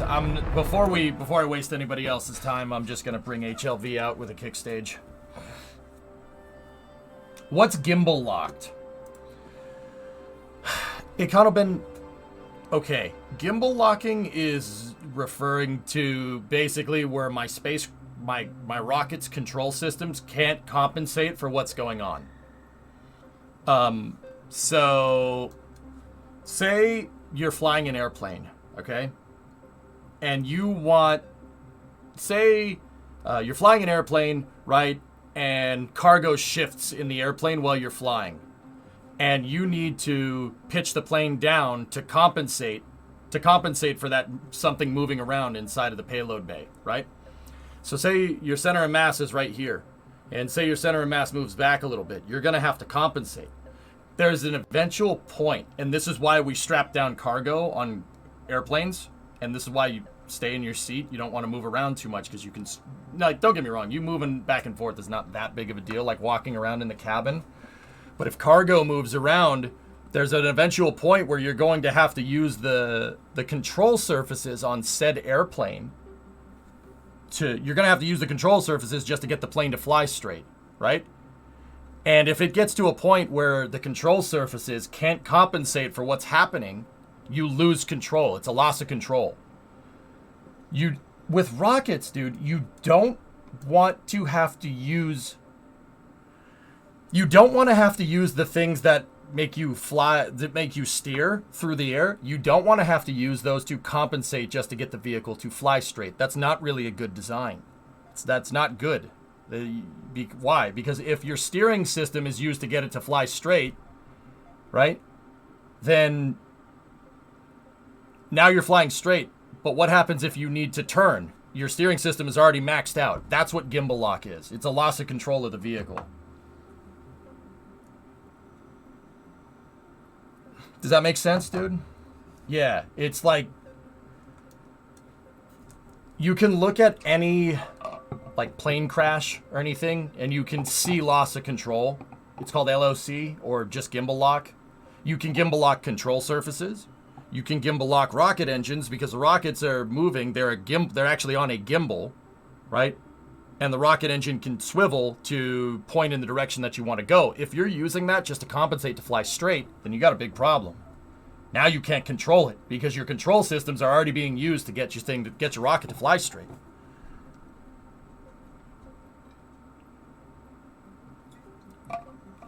So is it gimbal lock or LOC?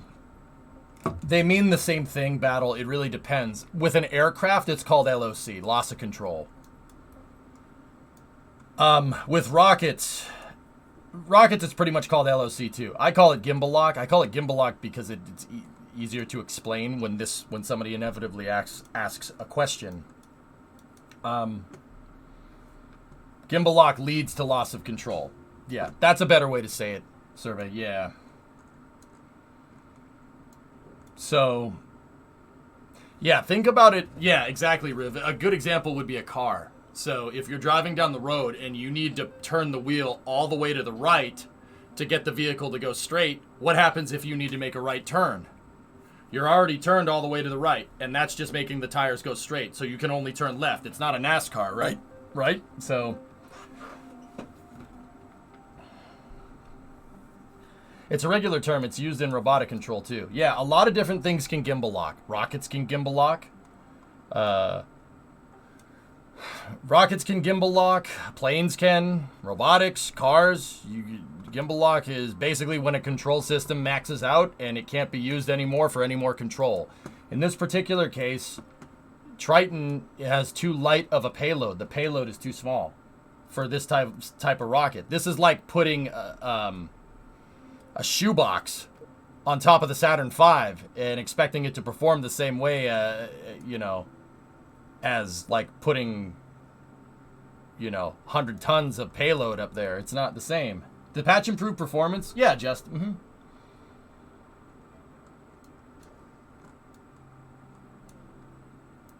Yeah, gimbal lock is used all over the place, dude. Yeah, it's basically any loss of control.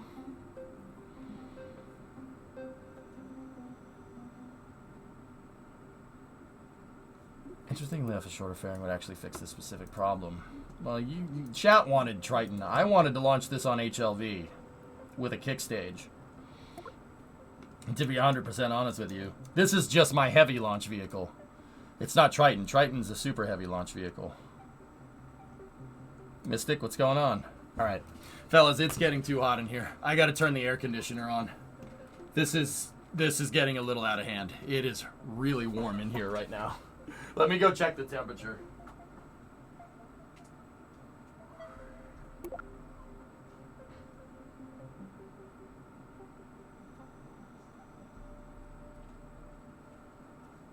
Oh dear. Oh dear. Yeah. Yeah, that's probably not good for the computers. Yeah. Yeah, it's a little toasty. Yeah, that's a little toasty. I'm gonna go ahead and hook up the air conditioner here real quick. Give me 1 second, dudes.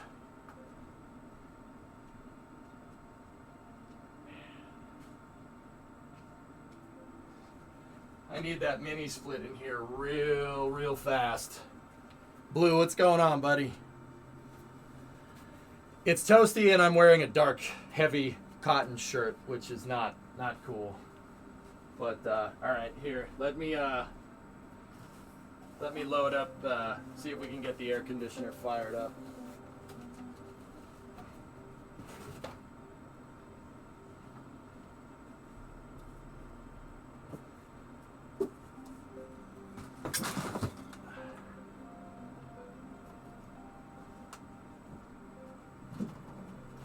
I'm still here.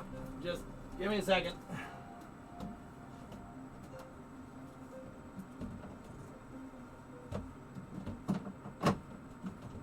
I gotta hook the duct back up.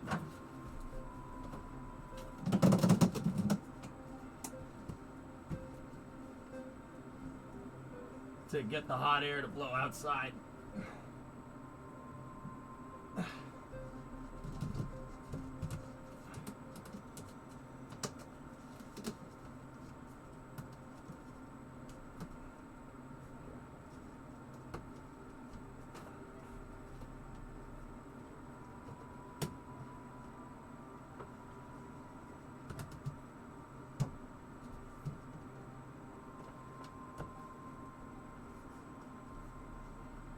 All right. Let's see if this thing works. Oh yeah, she good. Let there be cold.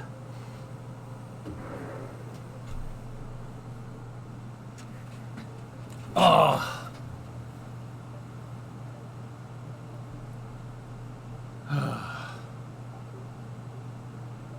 You guys can hear that, can't you?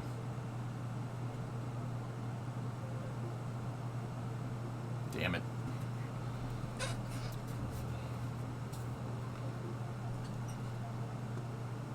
A little? Sounds like a rocket taking off. It's fine? Okay. It's not bad? Okay. Cool. It's nice ambient? Alright. It is toasty in here. All right, dudes. Let's get going. Yeah, Parax, we could, yeah, the NVIDIA broadcast app. Yeah. Discord has a sound reducer in it, but it always sounds so weird.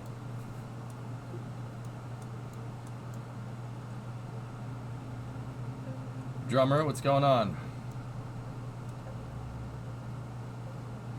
Carrot, by the way, I can call you guys allies now, which is great. Oh, alright. Okay, cool. So let's get rolling with HLV here. Let me get my Eve lander. Discovery, go at throttle up. Oh, finish him! Oh, okay, I got you. Human person, hallo, mein Freund, wie geht's? Alles ist gut? Ja?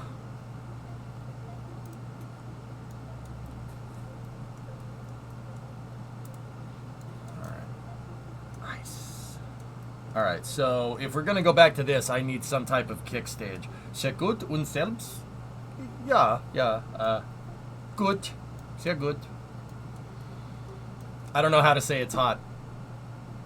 I don't know how to say that.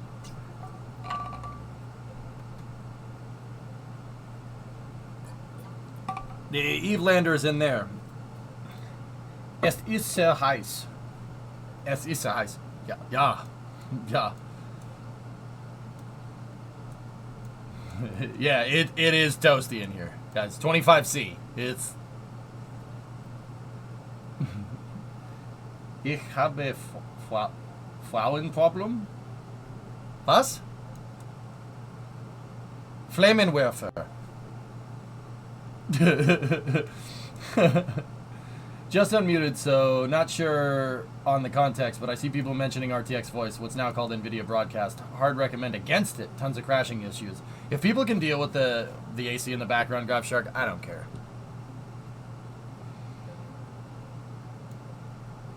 How hot is it in the garage? 82F, drummer. It is. We had the summer sneak up on us here today.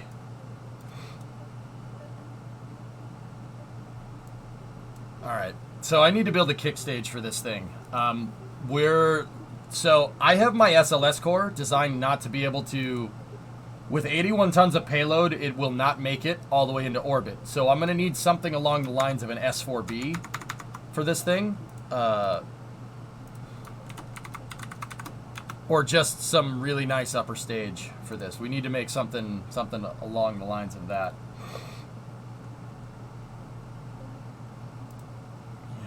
Not sure we actually need that. We could always do something like the... Hey, hello, baby! Yeah, drummer, it's gonna go back to being 10 over the weekend, but yeah, it's gonna be hot for the rest of the week, so I hooked the air conditioner up. Didn't you make an S4B for Apollo? I did, but I kind of want this. I kind of want the EUS. So we have 81 tons to play with here. How much is the payload? The payload's only 10, so that means we can put a 70-ton upper stage on this thing, or a 50-ton upper stage, and then have 20 tons of payload pretty much anywhere in the solar system. So, good thing about Kerbal is that we have both of these here. So save this. HLV EUS. Fine. Eve lander.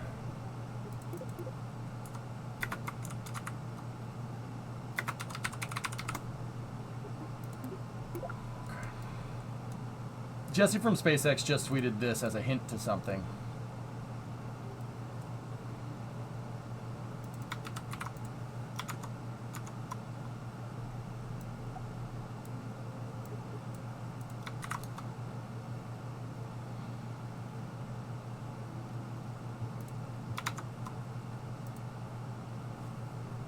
Next week is looking like it could be super duper heavy. Oh. Yeah. Speaking of heat, I was always curious how radiators in space actually work. Do they basically have to generate EM radiation?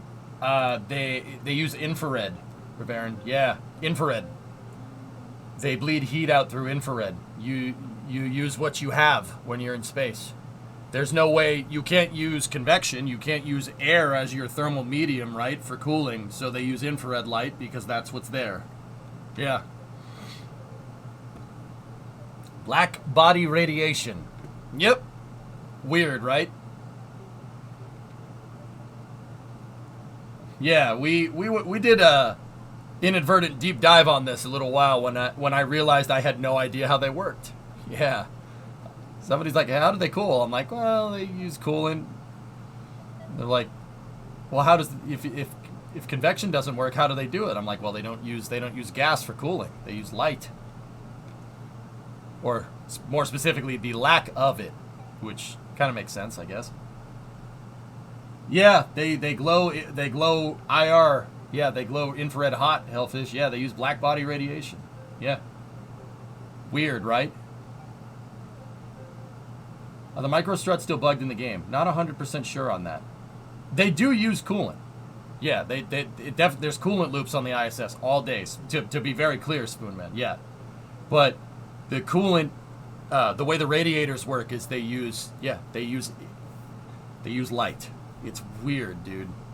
Well, more specifically, the lack of light to cool it. They use that as the thermal medium, which is, dude, that is. I cannot tell you how insanely smart that actually is. That's really, really smart.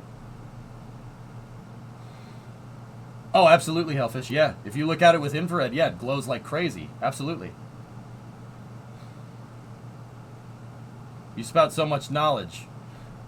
Kilo, yeah, I told, dude, when I say I'm a freaking nerd, I'm not, that's not, I don't just say that for the nerd points, dude.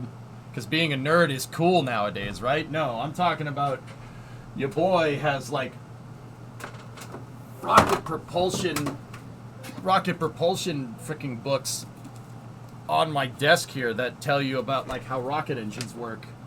Look at that. It's got math in it and stuff. I love this stuff, dude. I can't get enough of it. In hardcover. Yeah, we're going to learn something new today, Chad. It's called math. And without it, none of us would exist. Привет, Bull. Как дела? What's up, buddy? Добрый вечер.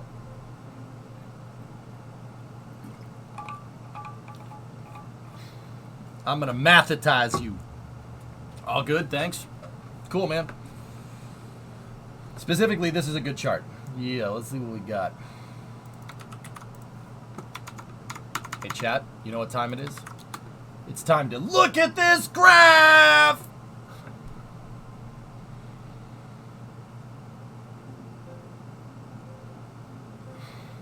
Where's your fancy 3D printed rocket model? It's in the house, drummer.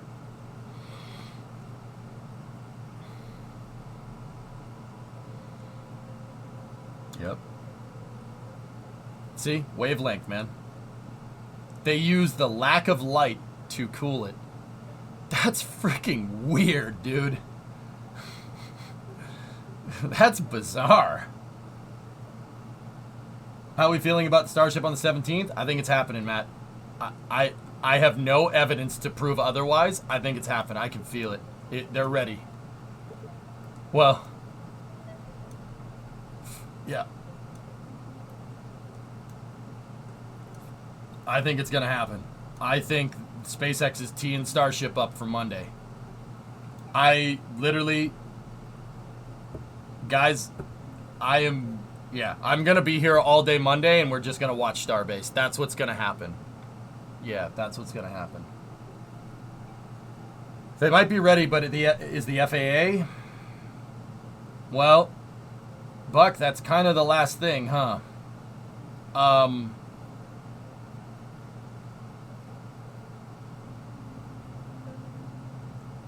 Is it nitrogen helium water? T-Man, what's nitrogen helium water? No, I don't know what the coolant is. It's probably some aerospace grade coolant, though. The federal annoying administration. I mean, fellas, let me put it to you like this. If the launch license doesn't come today or tomorrow, yeah, I don't think it's going to come on Monday. Unless SpaceX wants to, like, time it so when the FAA is good to go, they have the thing teed up on the launch pad. Like, I don't know why you'd want to do that, but I don't know. It's ammonia? That makes sense, yeah. Nitrogen, helium, or water. Yeah, DV, you're probably right. It could be ammonia, guys. In fact, that sounds right, Jim. I'm pretty sure that's what it is.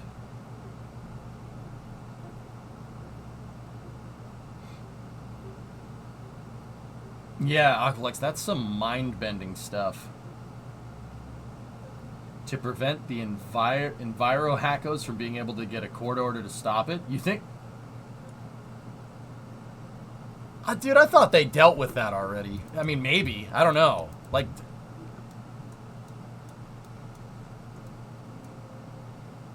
That's not a bad hypothesis, Hellfish.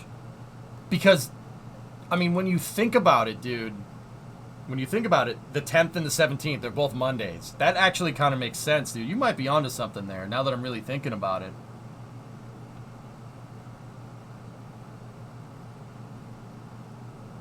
That's not, dude, that's not a bad... You might be right.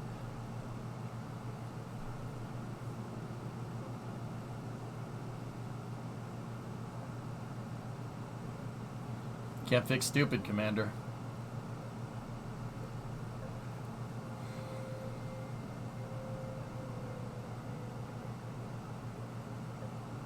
I mean, Hellfish, that explains the Monday launch attempts, dude. So, dude, I actually, that's a good guess. You might be right, dude. Eric Berger's speculating the launch license comes today. Well, Pacey, let me put it to you like this. If they are going to send it on the 17th, it needs to come today or tomorrow. So Eric might not be wrong.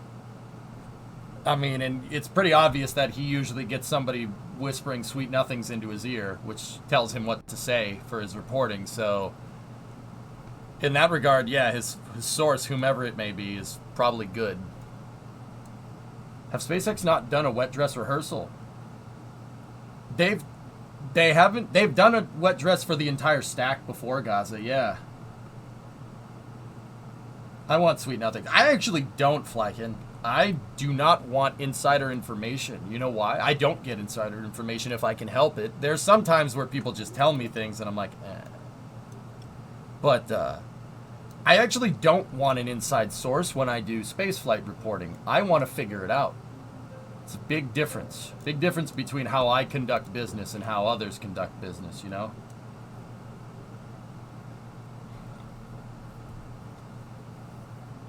Yeah, Hellfish, maybe.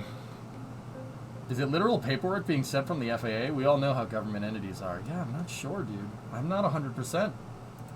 I mean, Hellfish does have a pretty damn good hypothesis, but I don't know, man. Maybe?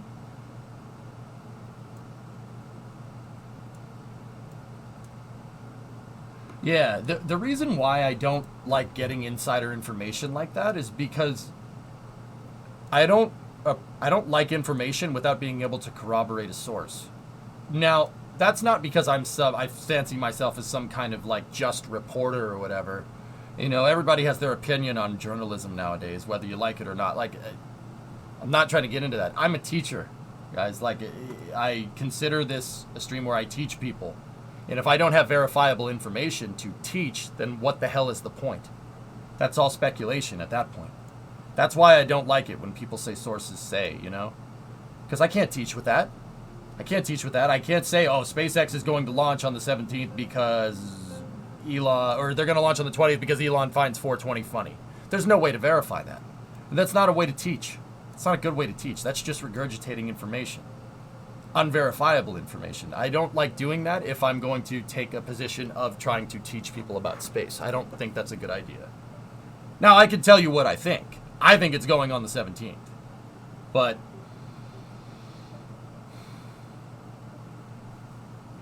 who knows?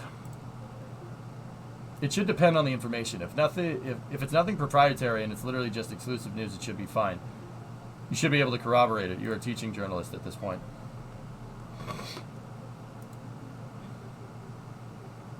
Breaking news.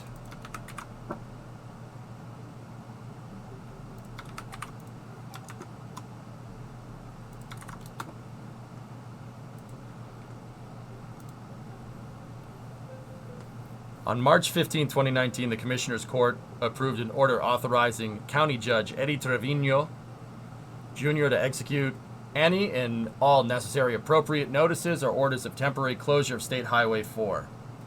I have ordered the closure of Boca Chica Highway and Highway 4 for the purpose of protecting public health and safety during SpaceX spaceflight activities on the 17th. Uh-oh. In the time period between 12 a.m. Central to 2 p. Fudge. Oh, no. Oh, no.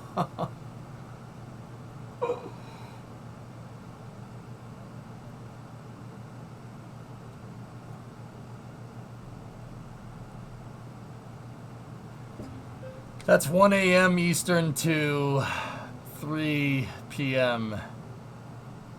Eastern.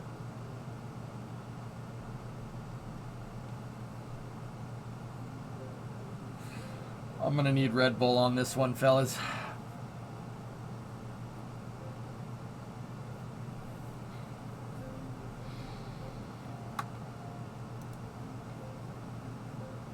We're going to need Red Bull.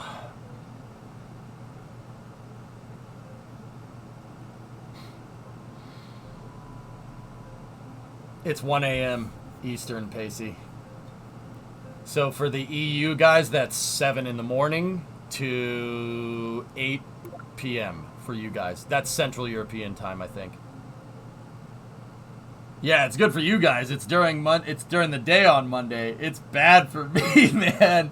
That means I need to wake up at 1 in the morning. Well, there goes my sleep schedule. Oh, no.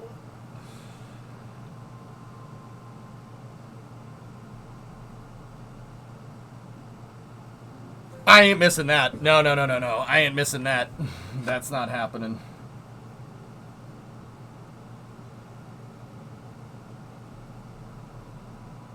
Just risk it. They won't fire it in the dark.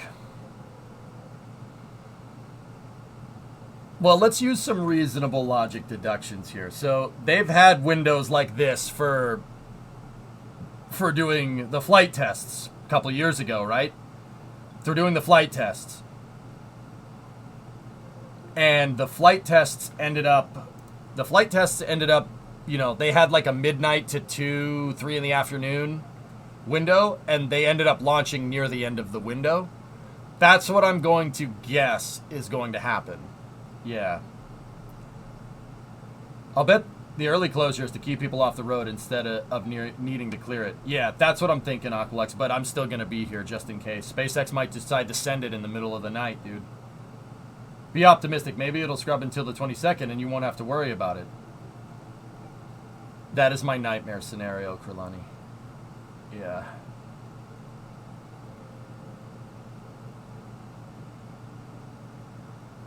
Yeah. No, Krynan, I can't. I'm gonna be here. Yeah, we're gonna have to, dudes. I gotta be here. Gotta be here. That's, yeah.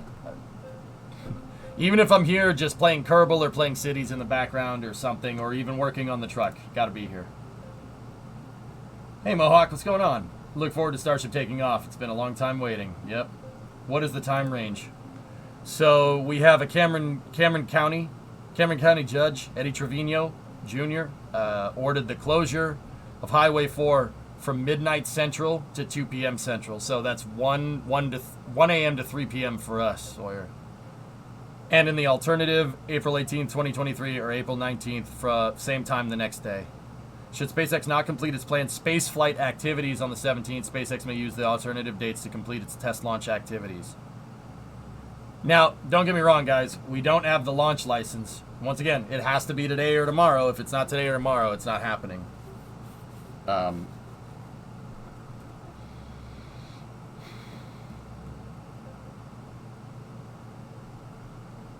But, yeah. They get the license in hand with 20 seconds left on the count.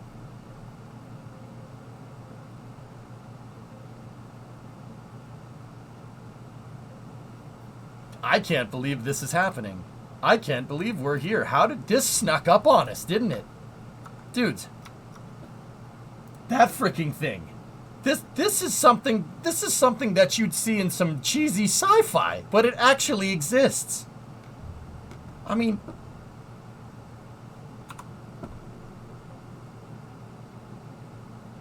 Discovery, go at throttle up. that's a good deduction, Aerodet. I think that's right.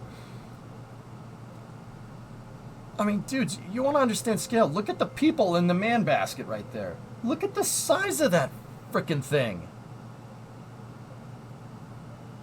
Could they already have the license without us knowing? That's not really how bureaucracy works here, Robert. I don't think they'd issue the launch license. I don't think they'd issue it privately. FAA is a federal agency. They have to be transparent about stuff like that. Or they usually are. It has to be public record, so...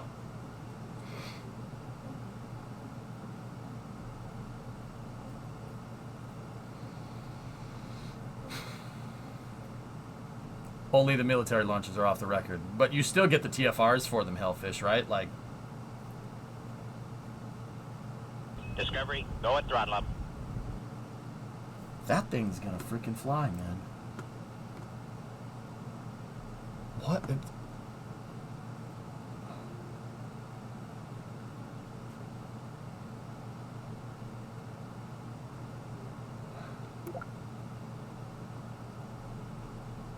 Thanks for letting me know about the U.S. ways of doing things. All good, man.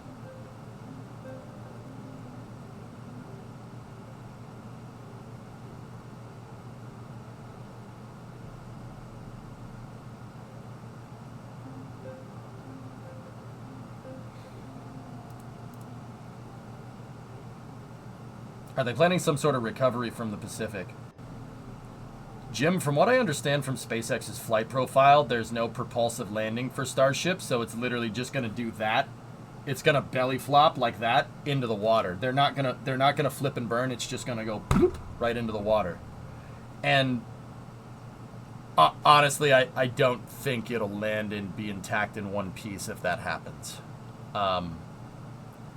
If they do attempt a propulsive landing, you might get propulsive and burn the rocket engines right into the water and then just have it tip over like what happened with CRS-16 with Booster 1050. Possible. But I don't think they're going to do that. I think they want that thing to disintegrate, because what the frick are you going to do with a 50 by 9 meter rocket floating in the water in the middle of the Pacific Ocean? What are you going to do? Tow it back? You're going to tow it to Hawaii? Then what? I mean, you could. Personally, I would. But, yeah. I think if parts of that thing survive, the Navy will use it for target practice. Yeah. I did say that on the NSF talk yesterday. Put it in a Super Guppy and fly it home. Hammernail's Starship is literally bigger than a Super Guppy. Yeah. Yeah, in fact, yeah, it's bigger than a Super Guppy. We would need to do something like...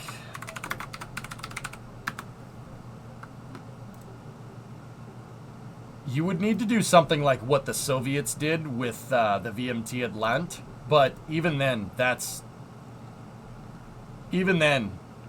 it would need to be a much heavier plane. See that? They used the Misashishev M4, and they modified it to carry parts of the Energia and Buran around before the AN-225 was finished. And then they finished the AN-225, and that could move around completed segments. But honestly, guys, there is no plane, not even the 225, if it was still around, could move that thing. Starship is way too heavy. Way too heavy. There's no way you're moving that thing on a plane. There's literally not... That plane does not exist. There's no plane that can move 100 tons of something around and have it fit inside the cargo bay. A C-5 might be able to do it. Hang on. Let me take a look. even if the C5 could move this, I mean, C5s can move tanks around, so they can. The C5 can carry 2 Abrams, which is pretty damn impressive considering it's a tank flying around in a plane.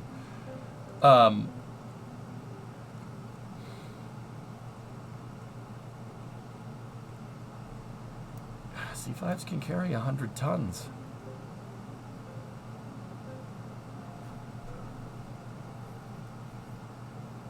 You'd have to modify a C5 for it to like carry it on its back, because there's no way a starship won't fit inside of its payload bay.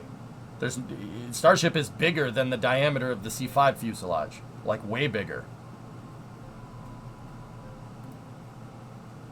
A C5 could do it, barely, but it could do it. Huh.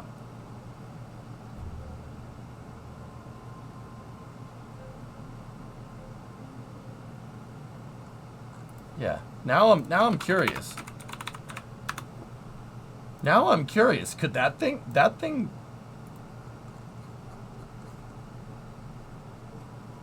Damn it! Ah!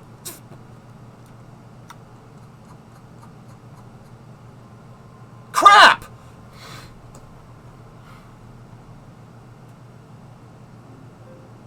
Frick! It could do it!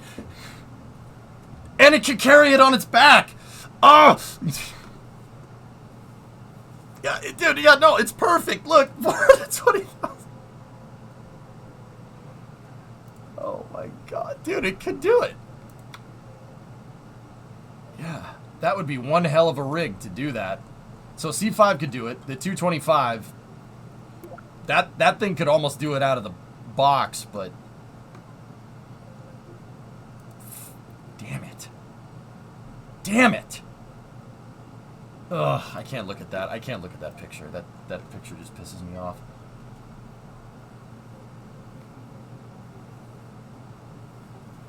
Yes, I don't think anybody meant for that plane to explode. I think it collateral damage. I think somebody shot a fuel truck and it leaked fuel all over and it lit the plane on fire because it got caught in the crossfire. When we looked at those 225 pictures when it happened, it was very clear that there had been a jet fuel fire. The whole ground was burnt black, so we know that either side was using the hangars as cover to store fuel trucks next to the plane. And all it's going to take is one stray to pop the fuel tank, and then, yeah, the fuel will find a source of ignition. And so that 225 picture is absolutely a kerosene fire. Or a jet fuel fire. Look at the coking underneath the wing, and look at the coking on the ground. Dude, it got caught up in the crossfire. I mean, look, it's riddled with freaking bullets. See what I'm talking about?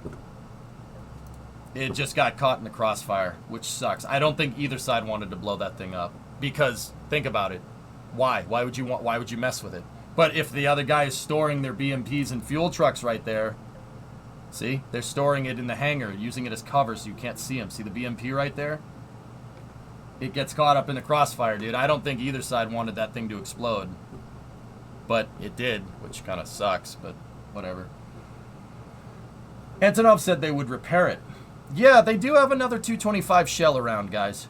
Seriously, there's another airframe. The Soviet Union wanted to build 2 of them, so there is a second airframe lying around. It's just been sitting for a long time, and that's not ideal. That's not ideal, but it does exist. See?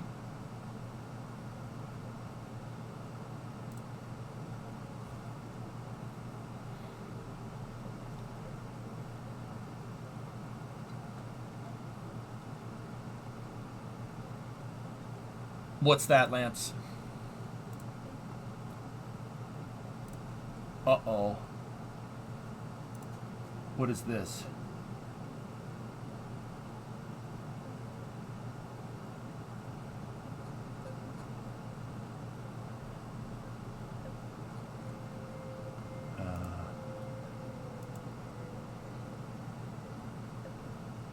Where's that airframe? Looks like it needs some parts.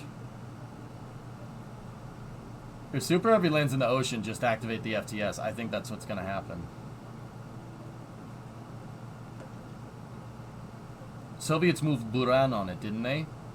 They wouldn't move. Yeah, Sparrow. That's what I mean. Either side had a vested interest in keeping that plane intact.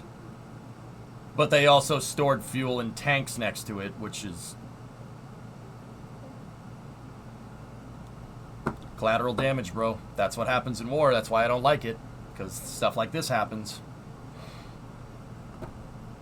Like, look, dude. You're going to store this next to a fuel truck? Like, of course that...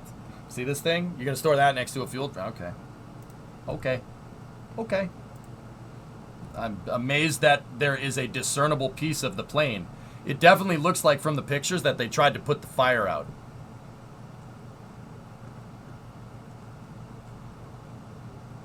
Did you buy the flight simulator one? I haven't, Pi. No. That's not the one we're waiting for. Okay. Yeah, Doom. War is not a bug, it's a feature, which is annoying to say. I don't like that, but humans do be crazy like that, man. War never changes. Apparently they were ordered to move it days before the Russians came and inexplicably failed to. I mean, Blue, that sounds like they got caught with their pants down.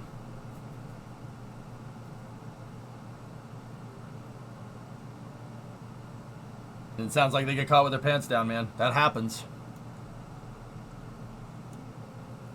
I mean, I could see this, and I'm not saying one's, I'm not saying like, one side is like, oh, totally justified in doing this, but I'll tell you what, man. If I have a plane like that and my enemy takes the airport, I'm blowing up the damn plane. That's just war, dude. And, also, at the same time, if I take the airport and the enemy takes it back, I'm blowing up the plane because I don't want you to have it. That's how war works. I mean, you could look at this. You look at scorched earth policy during World War II on the Eastern Front. It's just how it works, man. I don't agree with it. I think it's terrible. But what do you want? All proceeds from the Flight Sim 1 go to restoring the 225. Yeah, Pi. Yeah. Mm-hmm.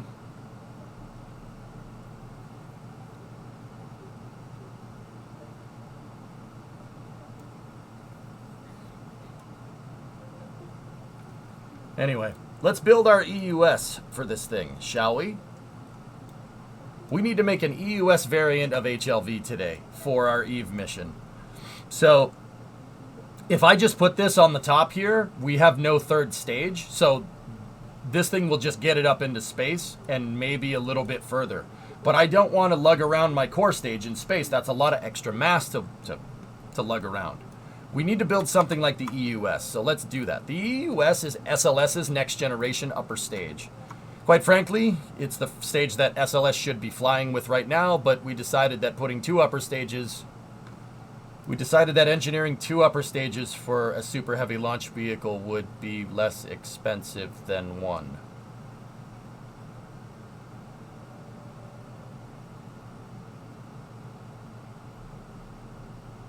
Man, when you say it like that, okay.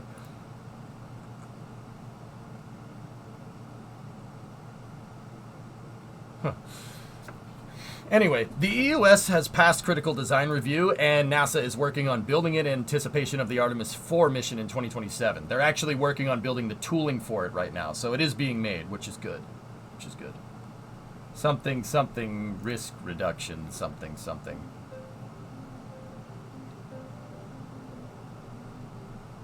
Yeah, Blue, I'm just going to design this car with no doors because I can't afford to design a car with doors. So, we'll just design the doors later.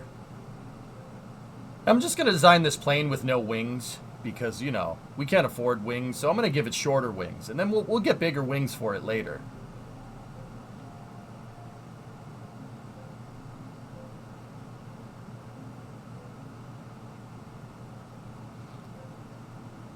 Why is that logic allowed with rockets?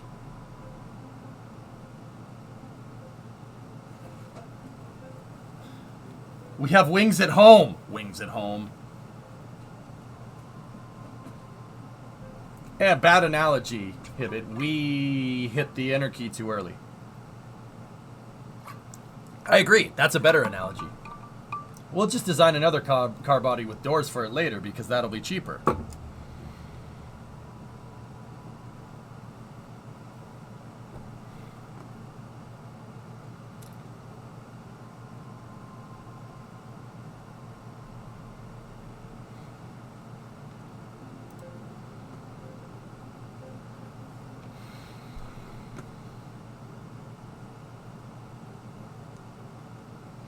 Ah, that's a good one, Kurlani. Let's design this fighter plane with no machine gun, because we don't need it. If we do, we'll build it later. That's a good one.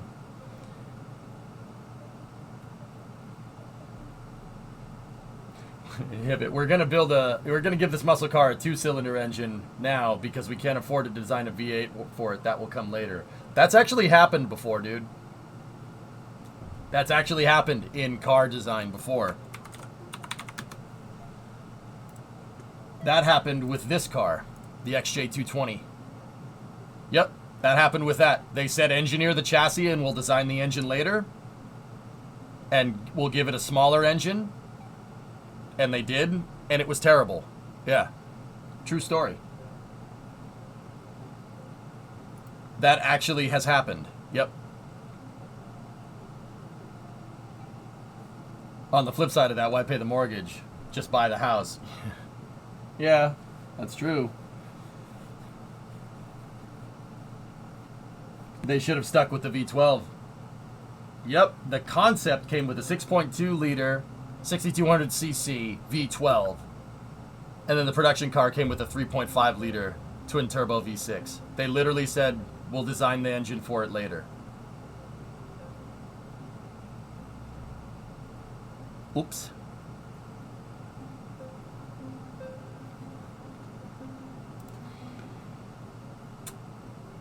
Oops.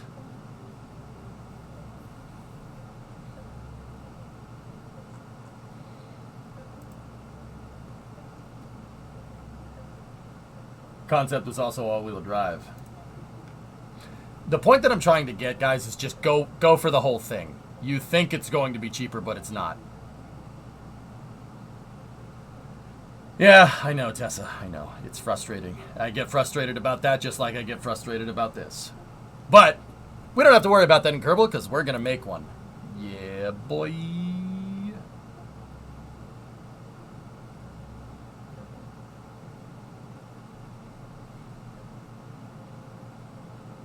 Could an Iowa-class battleship tow super heavy if they were still in service? Sure. Of course, T-Man. A tugboat could pull it around. The thing about hydrodynamics is that it's really easy to slip through the water when you're going slow. So you don't necessarily need something that goes fast. You need something that makes a lot of torque. But, yeah, if you go too fast, then water does not become your friend anymore. Yeah, I know, Hibbit. I know, I got you.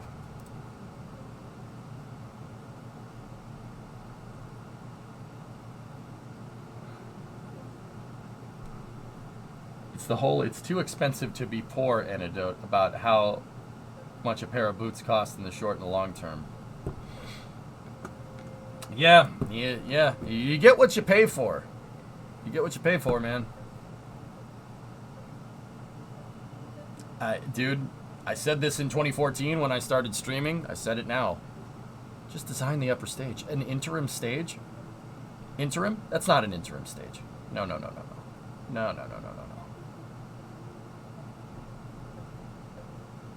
Are you going to make the SLS? Pablo, I'm actually going to make the upper stage for it. I have SLS already. Yeah, we built it. I just need an upper stage for it. I built mine with a big 6-meter fairing, which is supposed to be more along the lines of like an SLS Block 1B. It's supposed to be more like this. But that's a super old picture, actually. That's a poo-poo picture. There we go. So, It's supposed to be this one. I'm going to build something more along the lines of, well, actually, not block 1B. I'm going to build a block 1B cargo. I need to build a good upper stage for this thing. So let's do that, and then we'll get our Eve lander there. Nothing more permanent than a temporary solution. Yeah. Should have been Ares 5. It should have been Ares 5. Oh well, what can you do? Okay, so I have my Eve lander here. Let's reroute the Eve lander to the fairing and get rid of the decoupler, and then I'm just going to need to move it off to the side here. That's not what I selected.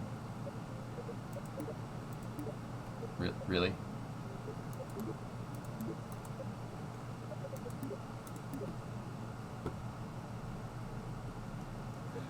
Help. Nate, help me. Help me. What do I do?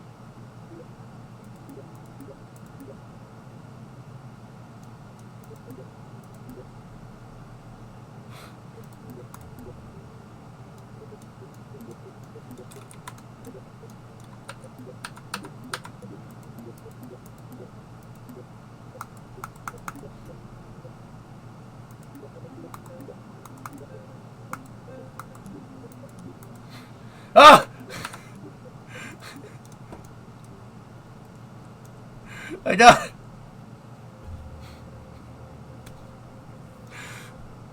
It's early access, man. We're still working out the bugs. Oh my gosh. Alright, let's just save that over here and let's go back and design it.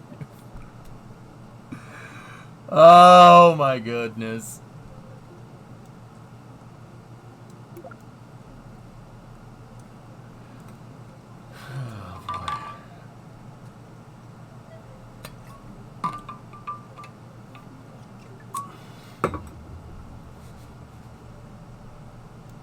Alright, so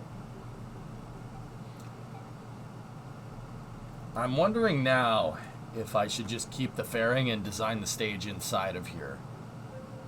I think that's what I'll do, guys. Yeah, I'll just design something that looks like the EUS that goes inside of here.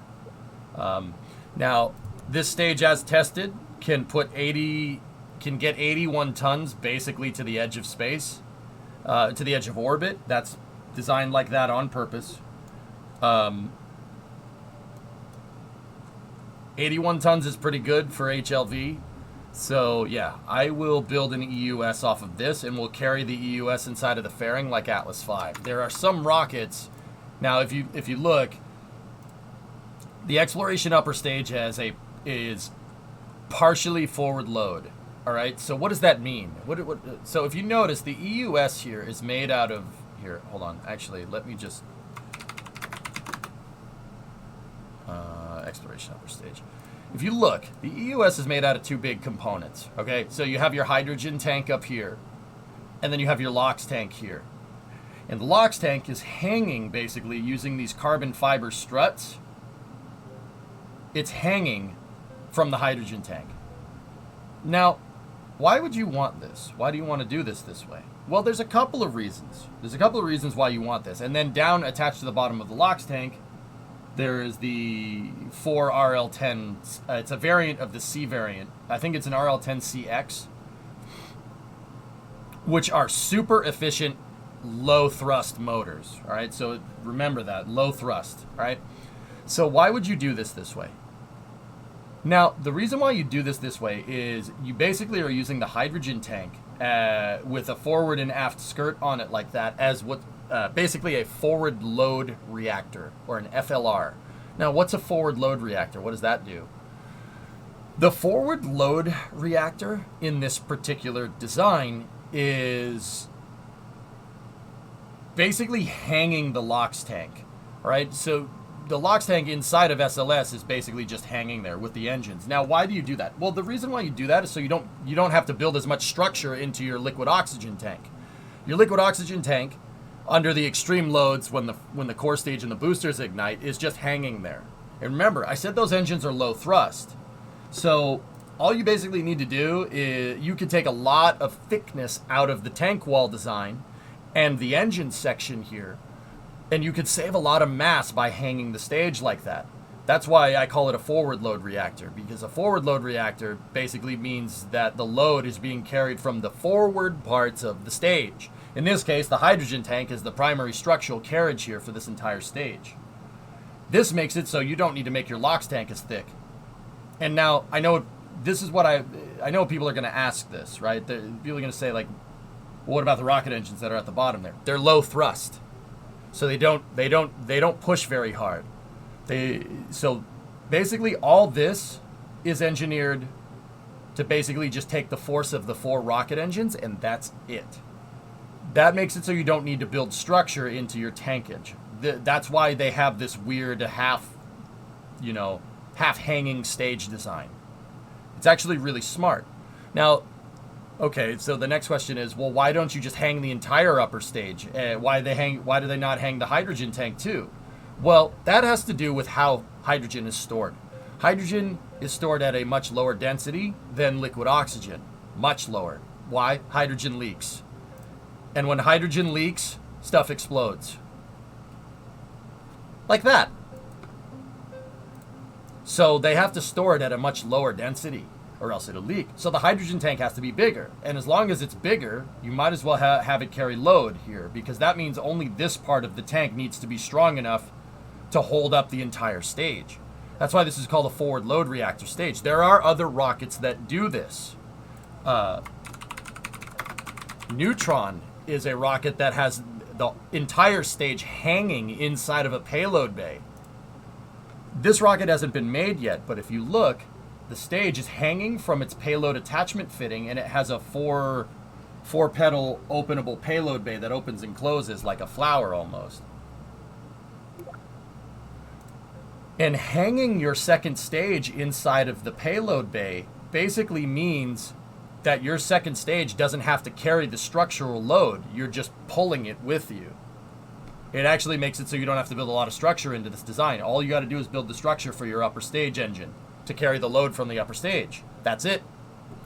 There are rockets that are... Now, Neutron is a concept for the future. There are rockets that fly... There are rockets that fly like that flying nowadays.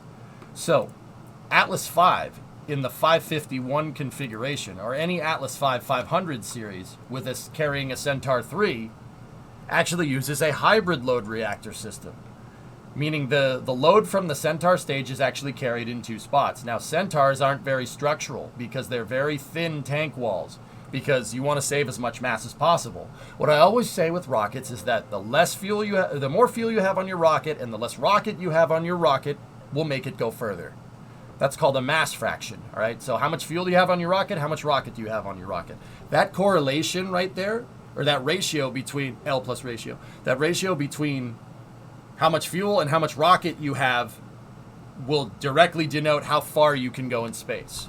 That is basically the plain English way of explaining the delta V formula, which is that up there. That's the plain English way of saying that. So, Centaur can't carry the heavy loads here.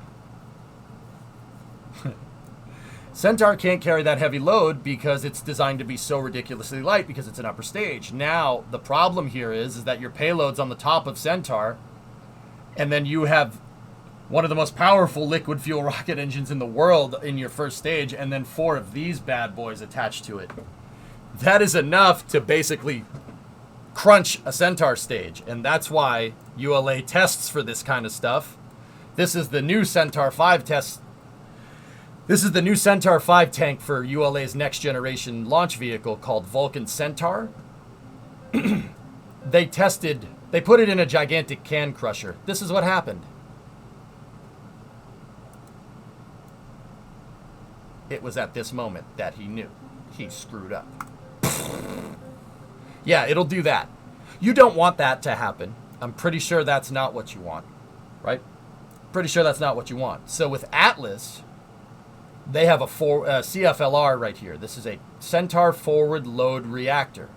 So the Centaur is halfway being hung from here, from the forward skirt and the payload attachment fitting, which is really strong because that's where the stage attaches to the payload. In this case, that's Mars 2020, right? half of the load is being carried through the fairing, and half of the load is being carried through Centaur. Now, Centaur is attached at the bottom with what's called a conic interstage adapter here. So Centaur's actually, the rocket is pushing up some on the bottom of Centaur, but it's pushing up mostly on the sides and through the forward load reactor. Yep, FLRs. You can save upper stage mass doing that. Now, you don't really do that in KSP because most of the rocket engines have the same mass fraction. I'd have to go look with KSP too. We'd have to crunch these numbers to see the mass fraction of every tank. Like what tank carries the most liquid fuel for the most total mass, right? But I'm still gonna make it look like a CFLR. I'm gonna make it look like a forward load reactor stage, just because. Another example is the LEM. Yeah.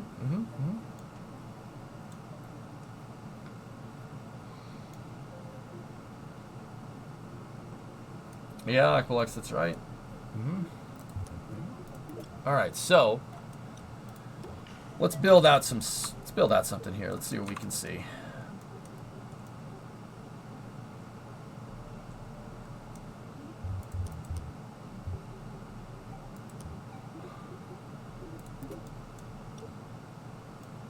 That's a 375 fairing.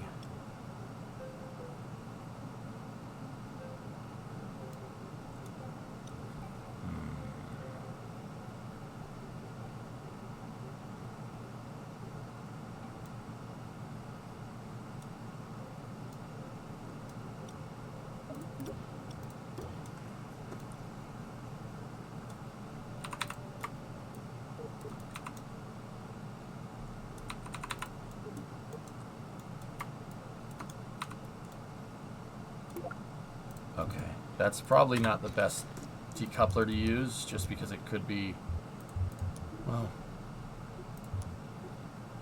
2 kilogram strut. Actually, yeah, we can use that. We can use that and use some trickery building techniques here. So what I'm going to do is make a payload attachment fitting, and I'm going to make it out of a fairing just to make it look right.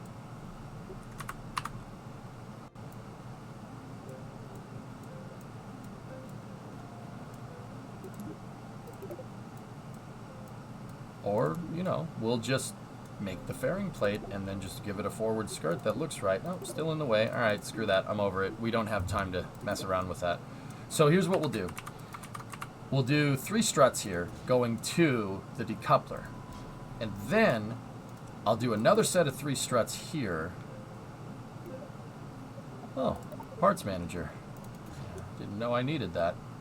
We'll go another set of 3 struts here from the bottom of the service module to the fairing here. Now, why did I do that? Well, I did that because I used the smaller decoupler to save mass here. You don't need a bigger decoupler because the struts actually end up being less weight and a lot stronger than using a bigger decoupler. And also, I've triangulated my attachment points now. Instead of just using one bigger decoupler and have a bigger attachment node or attachment joint, which is stronger, I now have a medium-sized attachment node here and then 3 extremely strong points on the outside. That triangulates it and it prevents the weeble wobbliness that you get in KSP. KSP2 specifically.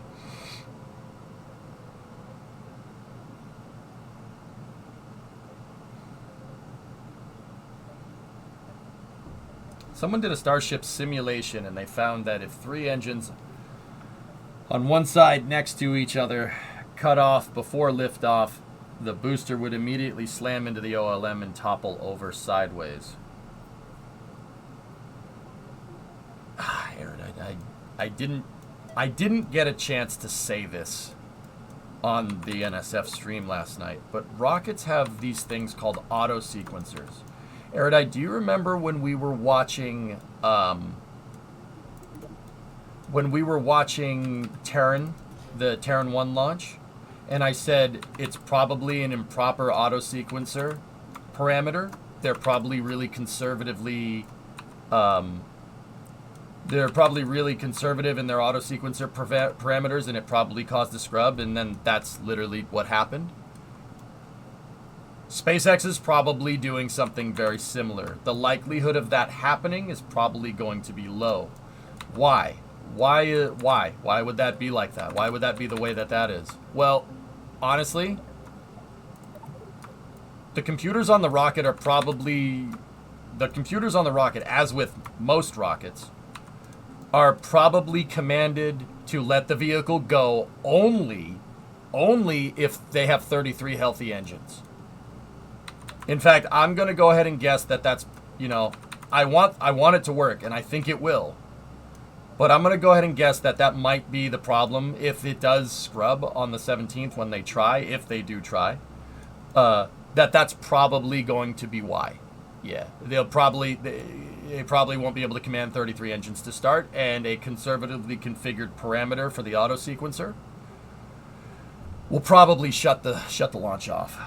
So long story short, you know, like someone can do that simulation and show like, oh, the vehicle's gonna crash and explode. SpaceX's engines might go. No, the computer will not let that thing off the pad unless it detects 33 healthy engines. I can guarantee you of that.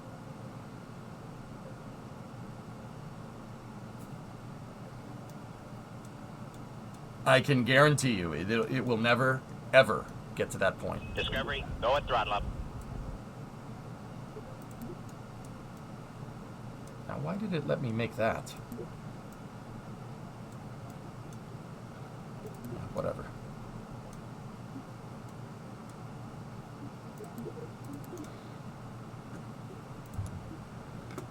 Okay.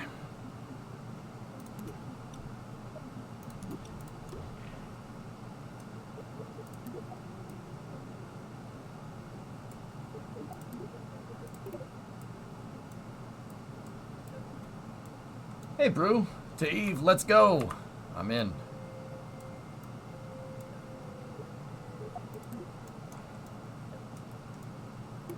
Okay, so now I need a small 375 tank.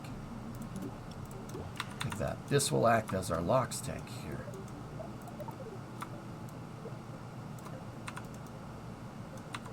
Then let's take that, go here like this.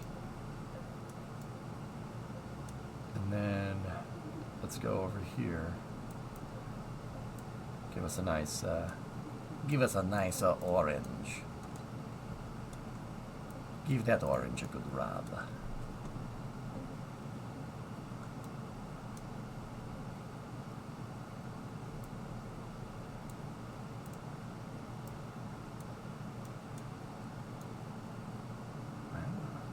Hey, Bramus. Hope everything's well. Yeah, everything's good, man.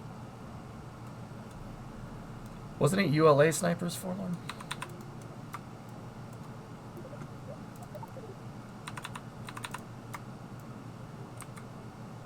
Okay, cool. That should be our approximate tankage. Now, I may have colored this thing a little bit early because it's got to look. But we do still need to do some delta V calculations out. So this thing, how much mass do we have, give or take? Nice. Nice. We need to do some calculations here. So first of all, this is going to need some monoprop.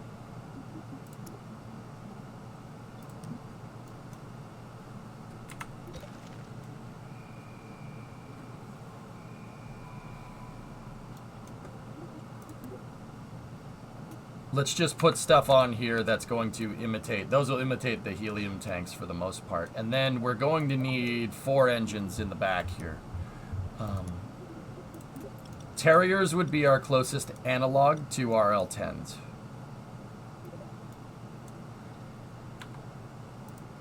Let's just put that on there for now.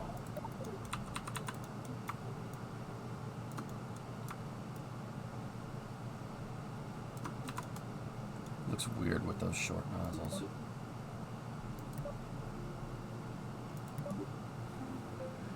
Pierto, what's going on? So this has 1900 delta V. So if we go in here and go into our trip planner,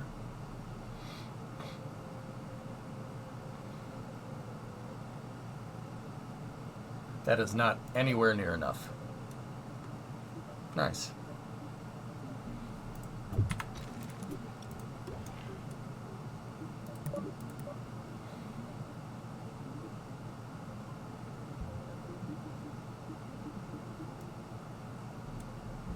175.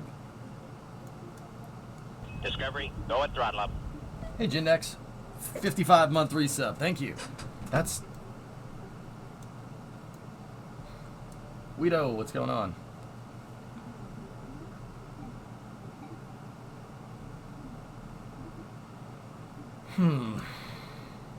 Did you sleep well after the scrub? No, not at all. I got about an hour of sleep after that PR till, on top of like maybe the 3 or 4 that I got before that.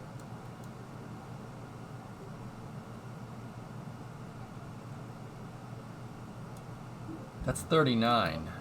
Oh, no, not the parts manager. Okay.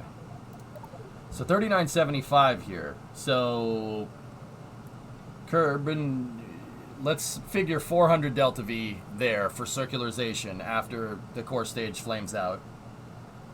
And then let's figure, so 400 plus 930 is 1330, plus the Eve intercept is 1850, plus Eve entry is 1930 delta V, and plus the low Earth orbit, low Eve orbit. I was about to say Leo, low Eve orbit, Leo. Yeah, right. So 1950 or 1930 plus 1300 is wow, math blank. 3200, and then factor in a little bit of me being an idiot because I'll probably mess something up. 30, yeah, I'd say, just in case, because the transfer planner in this is kind of weird. I'd say 4,000 is kind of what we're looking for, and that's pretty much what we have here.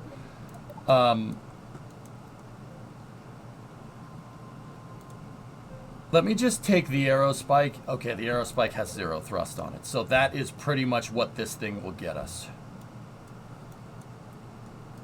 3230, Travis. Yeah, and then, like I said, the transfer windows in this sometimes lie to you, and they're a little messed up. I don't trust them. And now that I said I don't trust them, they'll probably work right, but I'm still going to make sure. Just to take into account any screw-ups that'll happen during the mission, I think 4,000 delta V is a pretty damn good estimate. That's a pretty good overestimation. It's not like ridiculous over-engineering, you know? But, yeah, it's a good enough of an estimation. Yeah, we're pretty much in the ballpark there.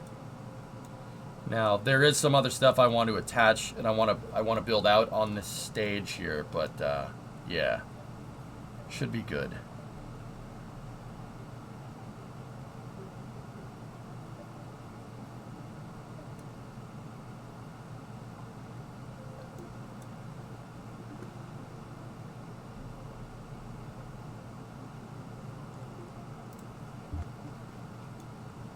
What about the Labradoodle?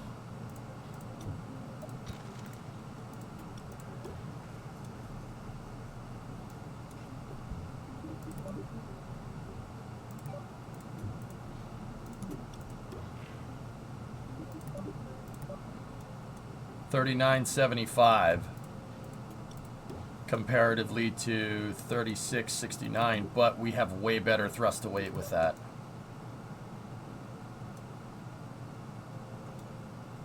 That leaves us a little bit less of an oh frick margin, but then again, this is already over-engineered. My number, the way I factored these numbers in my original estimations were already over-engineered, and then I over-engineered based off of my over-engineered estimations.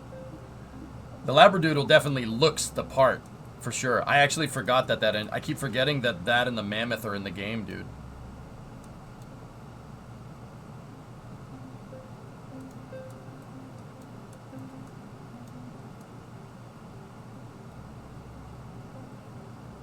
But then again, what type of maneuvers are we going to be doing with this? We're going to be doing transfer burns and circularization burns, and those type of... It's not necessarily high energy transfer, you know what I mean?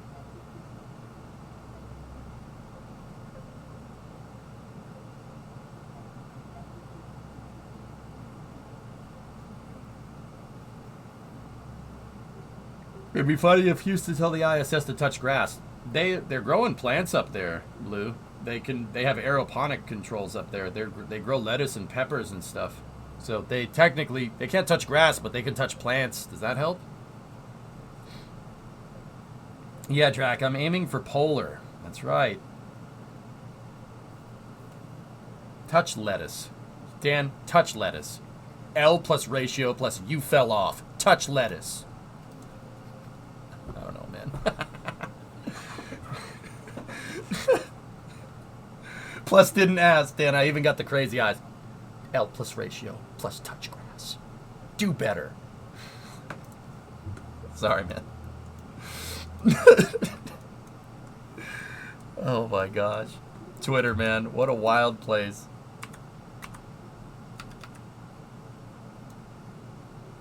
You don't even have to be afraid of the long burns with a non-impulsive solver on the conics and the time warp under thrust. Yeah. Thanks, 95. Very cool. Oh, man. Don't lie, fella. You guys love it. You love it. You love that it's a zoo. Don't lie. It's just chaos, man.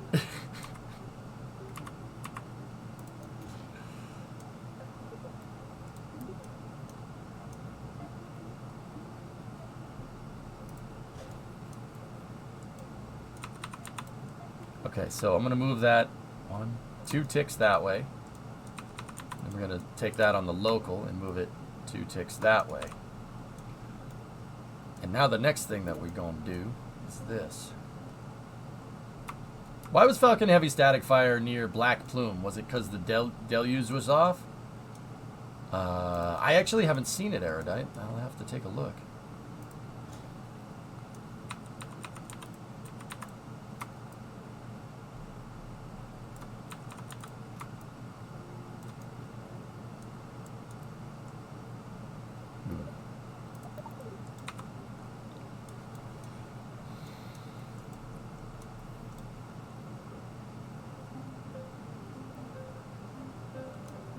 $36.64.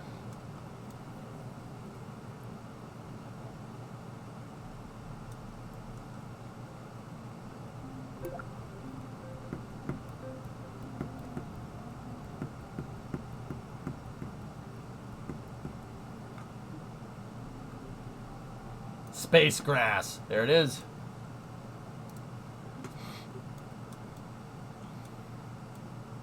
The space shuttle and takeoff configuration was 1.2 million pounds of thrust. Starship is 3.3 million. No, that's Starship or Super Heavy, Jaeger? No. Super Heavy is 15 million pounds of thrust. The space shuttle is 6.5 million pounds of thrust, somewhere in there. That's just an estimation off the top of my head. Yeah, 15 million, dude. It's double the Saturn V. 33 Raptors at 2,200 kilonewtons of thrust. They're about 500,000 pounds of thrust. So 500,000 times 33. 15 million pounds of thrust, dude. Dude, if that goes on Monday, I don't know what that's going to be. Dude, it is going to be the nuttiest thing you've ever seen. It is going to be the nuttiest thing you've ever seen.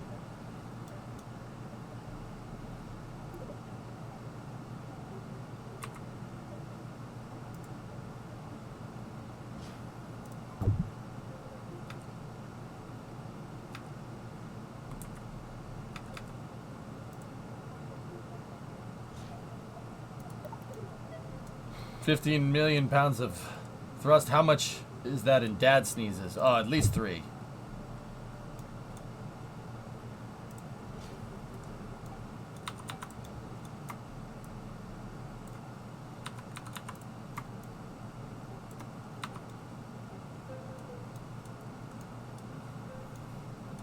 Yeah, Ben. I hope the footage is good.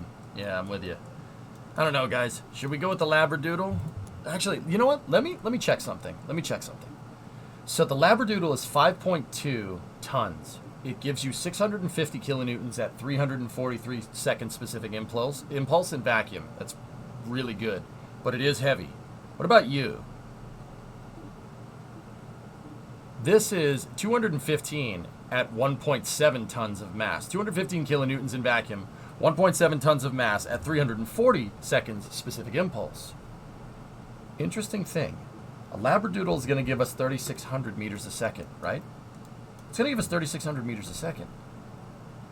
But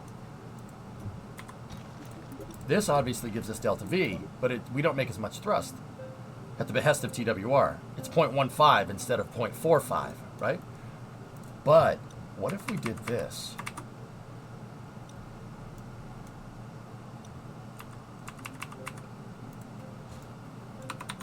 Where is this going to get us? That gives us a TWR of 0.3. But 2239 meters a second delta. What the frick? That.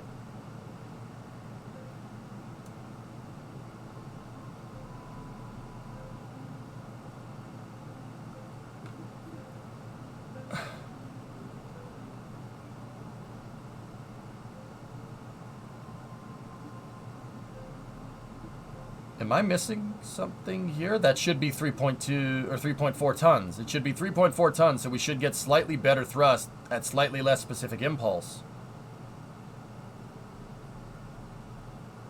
Delta velocity, you think the calculations are... Well, if you think the calculations... that doesn't make any sense. That number should be like 3,800.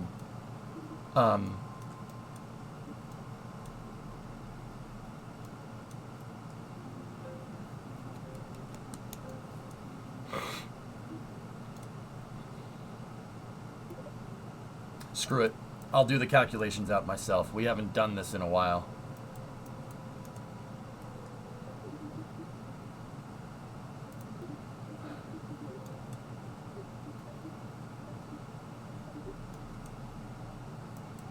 Actually, hold on. Maybe it just needed a kick in the pants.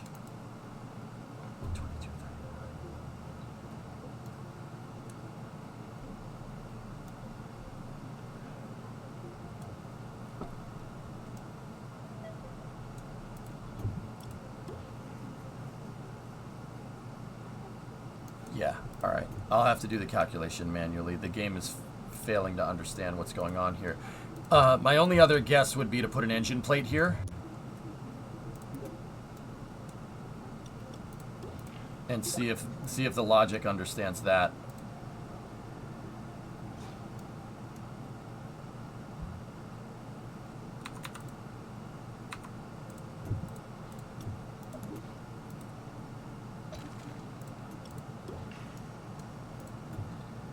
There's no sea level calculations, Blue.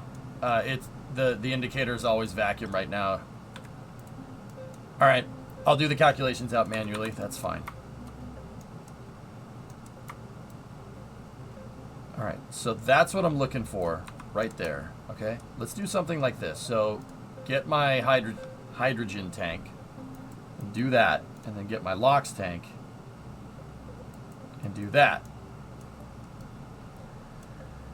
So, what's the dry mass of this? We don't need to drain the tanks up there, and the aerospike engine is set to 0 thrust, so that fuel, the delta V calculation should be reading that fuel as nothing.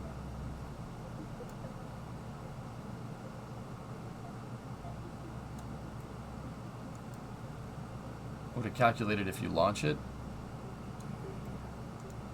Are we doing transporter tonight? Yeah, it might. Jaeger, transporter, I'm not sure if transporter is going to go. Is nozzle clipping instant death? It depends on where your thrust transform is, Hando. So, see where the thrust is being applied with the motors? I could technically get away with doing that, and it would be okay. But, conservation of mass.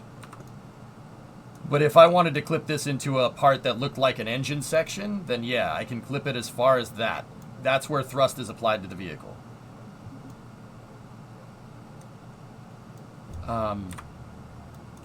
Okay. What's our dry mass here? Actually, it'll tell me my dry mass, which is nice. So I don't even need to do that way.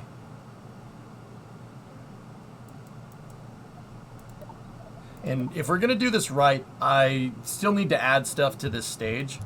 So I'm going to overestimate I'm going to overestimate the total dry mass. Let's add 3 tons of girder segment to our calculations and see what it does.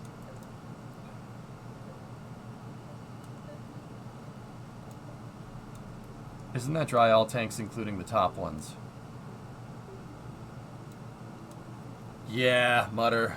Yeah, that dry mass number might be reading that. You're probably right.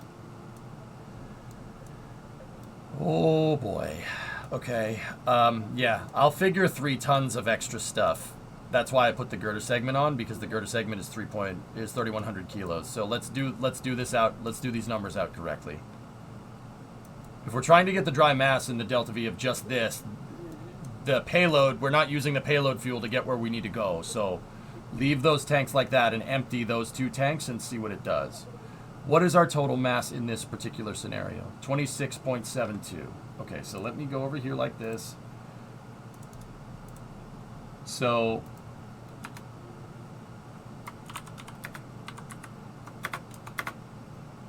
let's start filling it in. So the first one is gravitational constant. So 9.81 times the specific impulse of the engine. So this is an upper stage, so we're using vacuum. So it's 340.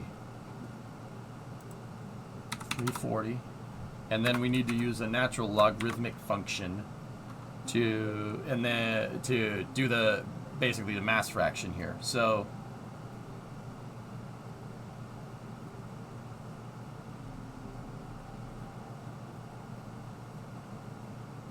oh, that's cool, Nordic. Neat. So I need total mass when these tanks are dry. So that's 26.72. That 26.72 is our M0 number, or final mass. So this would be 26.72, right? And then over here, we need our initial mass. So initial mass is how much the thing is with a full tank of gas. 76.72. That is actually a pretty god-awful mass fraction right there. But then again, we are including the payload into that. Okay, cool. Let's get the quaccumulator out. So, 9.81.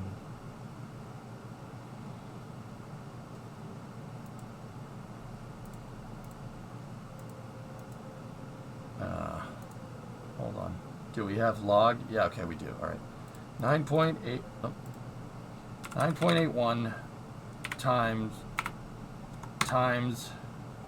nope.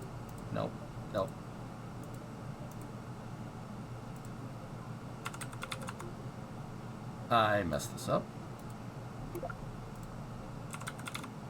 I do not have my calculator configured correctly. Which one is it, fellas? I forget. Is it right?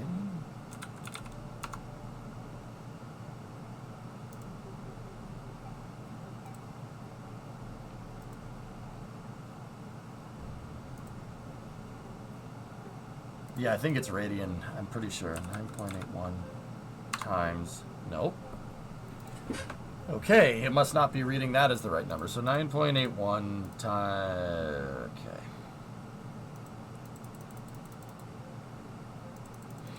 In this stream, EJ forgets how to use a frigging calculator.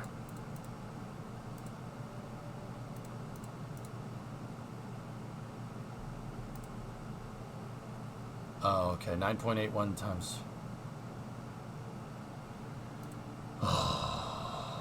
Okay. How would we type this into this calculator? I know how to do it on a graphing calculator, but I don't know where my graphing calculator actually is. It's in a box somewhere. Isn't gravitational constant 9.82? Studying physics now, and we use 9.82. Second decimal place on the gravitational constant, and this is not going to change much, Liam, but if it's bothering you, I'll change it. Yeah, I think we got to do log. So we need to do 76.72. 76.72 divided by 26.72 log. No. No.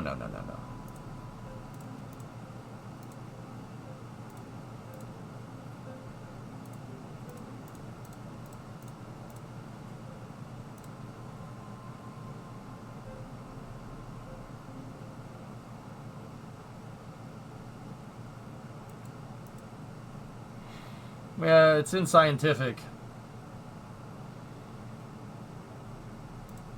I mean, maybe set it to standard? No, we don't want standard. We need scientific.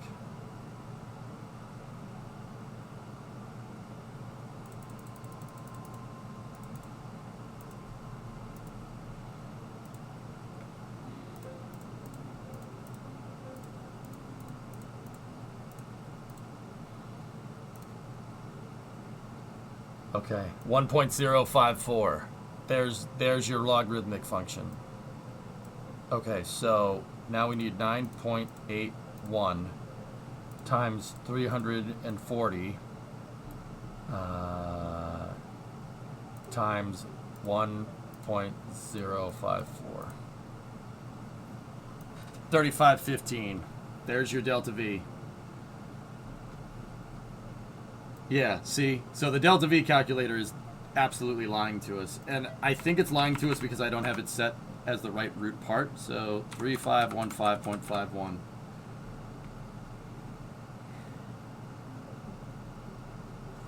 In the calculator, use the parentheses to do log, and it will do the calculations for you. Yeah. I don't know why my brain is going banana with this, bloody, but yeah, that's... So if we did parentheses 72, or 7672, hold on. So parentheses 76.72 divided by 26 dot...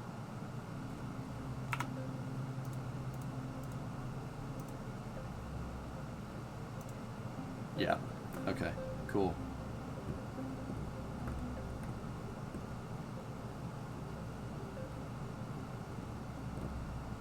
It's the root part of the subassembly mutter. It doesn't understand that the payload above it isn't figured into the calculation, I don't think. That's a thing with Kerbal 1's delta V calculator as well. But we got it. It's 3500 delta V. So that's pretty much exactly where I was thinking. Here, let me get the math off the screen there.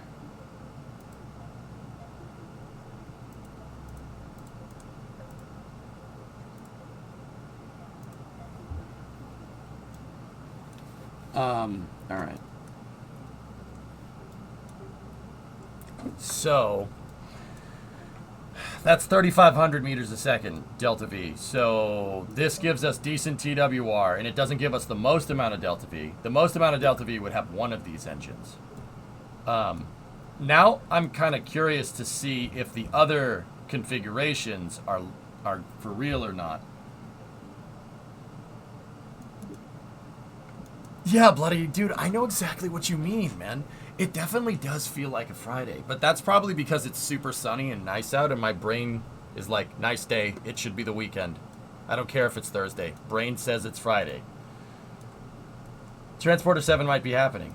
All right, well, if I'm prepared to go all the way, we'll go all the way to it if we have to. I'll spend the night working on the truck, team. We got the parts in, dude. Look, see on the back of the truck, see those bags? I have the e-brake parts for the truck, and I have the new brake lines for the truck as well to make it look all nice. Today is Friday in California. Thursday is basically Friday. You know what, Alton? I always hate Thursdays. Like back when I had a regular job. Nowadays, I don't even care what day it is because every day is vacation for me. I'm not gonna lie. This job's dope. Yeah, it's as dope as everybody says. It's just a lot of work, but you like the work, so it doesn't matter, right? But when I was a mere mortal, I hated Thursdays because it's not Wednesday, which means you're not halfway, and it's not Friday. You're not at the end either. You're in that purgatory of the work week, that purgatory of work weekage, where you're not at the weekend, but you're not halfway either. It's just that's the same reason why I hate Tuesdays. I mean, Mondays is probably the worst. But Mondays, see, there's a thing about Mondays. Mondays, you're recharged from the weekend, so Mondays aren't as. I don't consider Mondays to be as bad. Tuesday is like, oh God, I'm not feeling the recharge from the damn weekend, and we're not even halfway. I think I hate Tuesdays the most. Uh-oh, sounds like someone's got a case of the Mondays. Truck stream happening tonight, Linus. Yeah.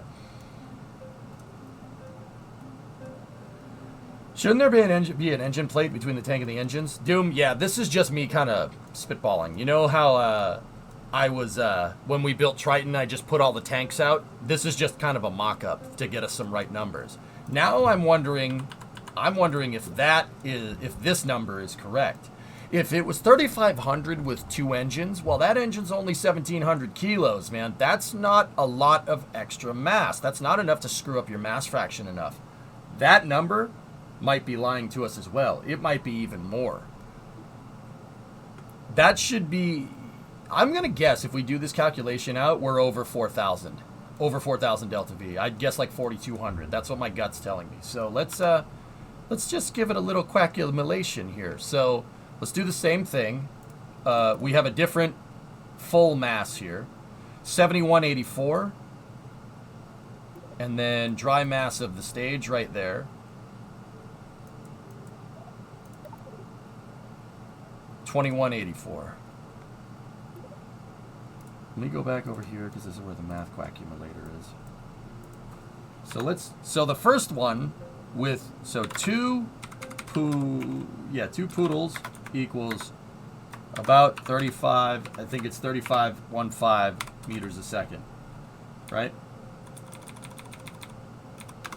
Now go here, let's do delta V equals 9.82 times 340. It's the same specific impulse, but our dry mass is different. So it's 71.84.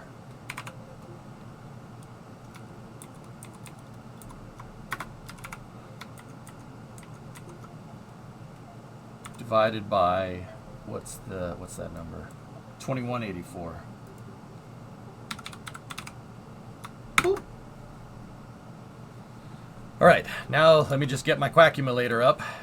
71, or no, I'm going to do this right, buddy. 71.84 divided by 21.84 is 3.28. Natural log, 1.19. So let's do 9.82. You guys want 9.8. You know, I used 9.81 for the first calculation. I'm going to use 9.81 again. Times 340 times 1.19.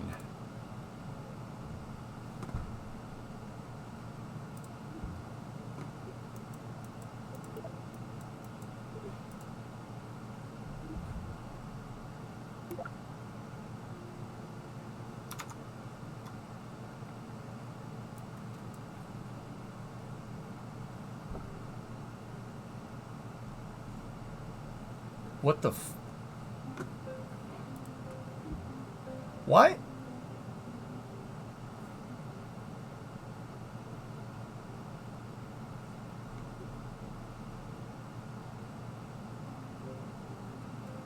What?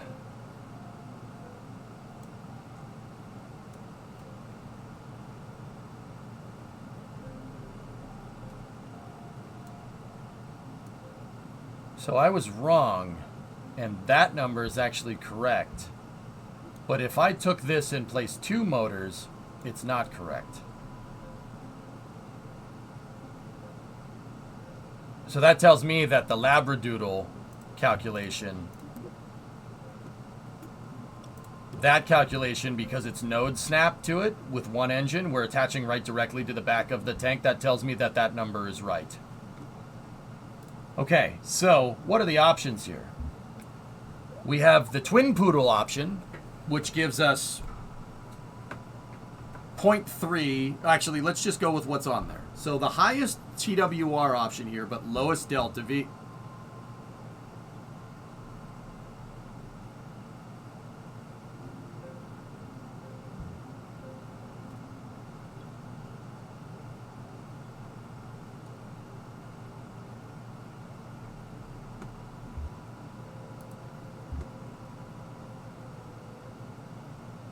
That doesn't make any sense. That doesn't make sense, guys. It was saying these two right here, twin poodles, gives us 3515. That gives us twin poodles gives us 3500 delta V at 0.3 TWR. That's not right. It can't be right. Because the Labradoodle is 5200 kilos at 343. Okay? There's no way 3 extra seconds specific impulse is going to make up for the fact that we're 1,000 kilograms lighter. Actually, almost 2,000 kilos lighter. There's no way. That doesn't make any sense.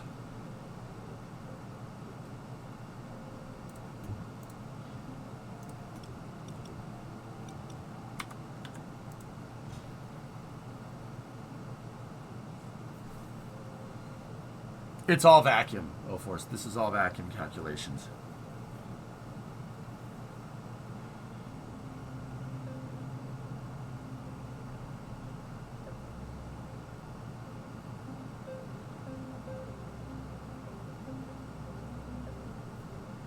So, each one of these motors is 1750. Let me just for the record here, let's just clear that.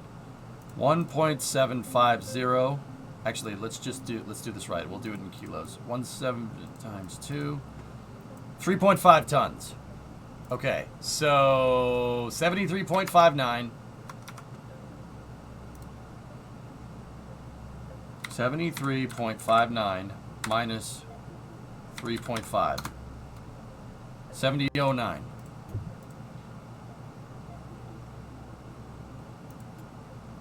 Okay, so that means this right here should be 7170. Okay. Now we should be 73 something? Or no, that's 5.2, not 3. 7534. Did you account for the fuel in the capsule? Oh, the 3 tons. The 3 tons. I'm an idiot. Sorry. Ignore me. I screwed that up. That was me. That was all me being a moron. I didn't figure this in with the calculations there. That's 3409. There. That was my mistake. Okay, cool. That wasn't the game. That was me. But it's still weird that the calculation becomes correct when you node attach the engine as opposed to radially attaching it. But now we know. We understand that behavior. Sorry about that, fellas. Just being a moron today. I didn't get much sleep. I was here at freaking 0800, and that's not when I went to bed way too late, and yeah, that's not when I wake up.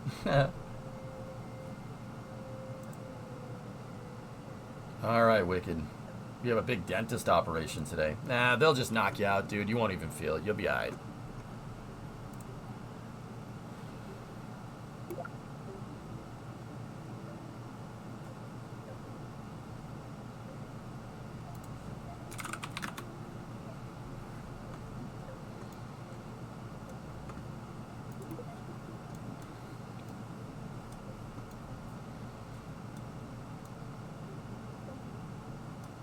So in this configuration here, Twin Poodles is giving, or the Labradoodle gives us 34.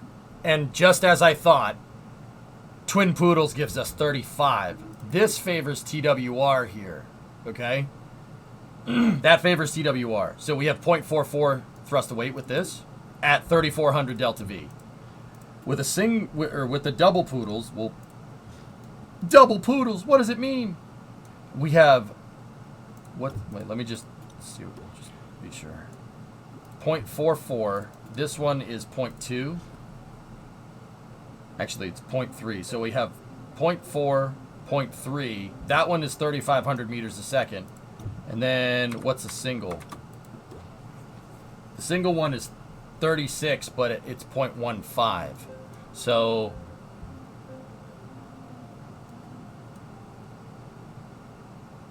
it depends on what's going on, Tessa. When I had my wisdom teeth out, they just knocked me out. I've gotten a root canal with no anesthetic before. That hurt. Yeah, that hurt.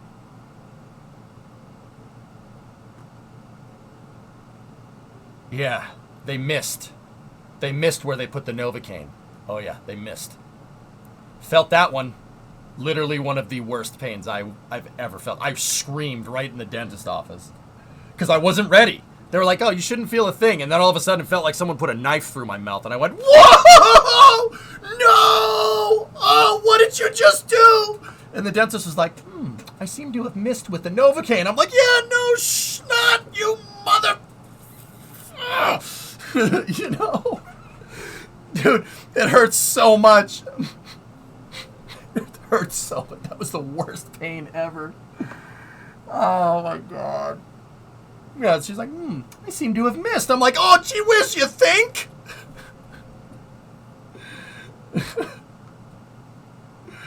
yeah, exactly. No, Mr. Bond was like, Kelly Clarkson, you know? And then I'm like, can you hit it with more Novocaine, please? And they're like, no, we're already doing it. You're going to feel it again here. Oh, you know, she's like, just get it. Just power through. You'll be fine. I'm like, I hate you right now. Oh, man. Dude, it hurt. That was hardcore, man. I was not ready. I was not ready because I wasn't expecting pain. If they said, if they were like, this might hurt a little bit, I'd be like, okay, all right, I'm ready.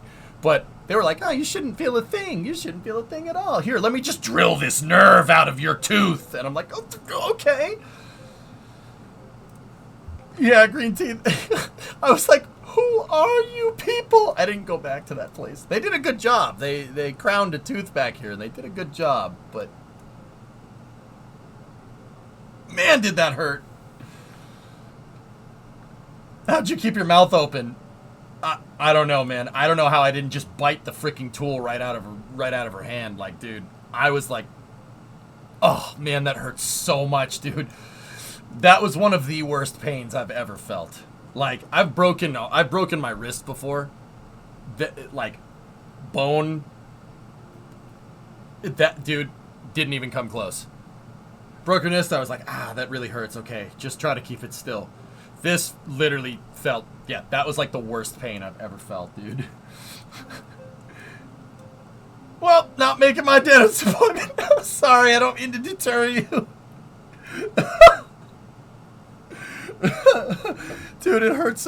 Brush your teeth, dude. Seriously. You know, I know it's a pain in the butt. Brush and floss so you don't have to endure that. It was horrible. It felt like being stabbed in the throat. It was terrible. It was terrible, dude. Brush harder, you know. Are you launching today? Brian, yeah, I think I am. We're almost done doing this calculations out. I think the twin poodles, guys, yeah, I'm pivoting off of that subject, like now. I think the twin poodles will be good. You don't need high thrust to weight for your second stage. I'm just, with our mission to Eve here, I'm kind of, 0.15 TWR is not the best for us. I think it's a good trade going from 36 to 35 with this type of mission. Yeah,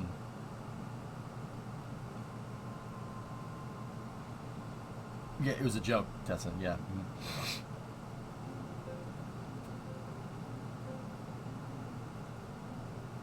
Oh yeah, Aqualex, it hurt. It hurt, man. I seem to have missed with the Novocaine. I'm like, why? Why are you the way that you are, lady? Juice didn't launch this morning. That 1 second window is pretty tight. Yeah, don't want to be the lightning rod, man. Surface electric field rule. We had a bad experience once during one of the Apollo missions, TLS. I'm pretty sure I've told you this before. Yeah, Ecom, try SCE to auxiliary. SCE to aux, what the hell is that? Since you said your truck's streaming till transported, will you sleep before juice? I don't know, Erudite. That's a good question.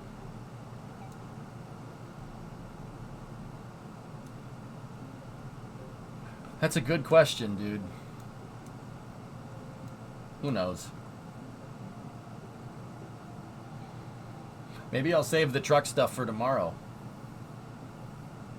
Who knows?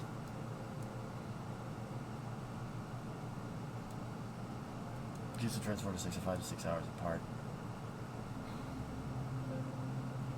They have a month to launch, no rush. Nodders. Yeah, I added nodders and nopers because nodders and nopers are nodders, nopers. Yeah, Travis, I don't really have a choice with this. And then Starship is going to completely screw my sleep schedule. So, yeah, I can't guarantee you that I'll be A-okay, good to go 5 days next week. That's going to suck. Yeah, and I have mod check as well. I put mod check in. I had a bad experience, Blue. Damn it. I'm deaf. What happened? I had a bad experience. Love the added emotes. Yay. Good, man. Good, good. All right, cool. Let's engineer out the rest of this stage and then we'll go. The moment they refuse to do the Novocaine, they'd be on the hook for fixing their mistake. Threat of malpractice. I mean, I could do all that, Aqualux, or they could just fix it.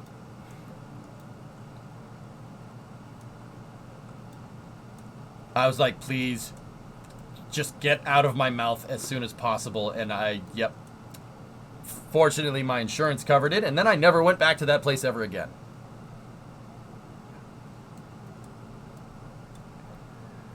Yeah.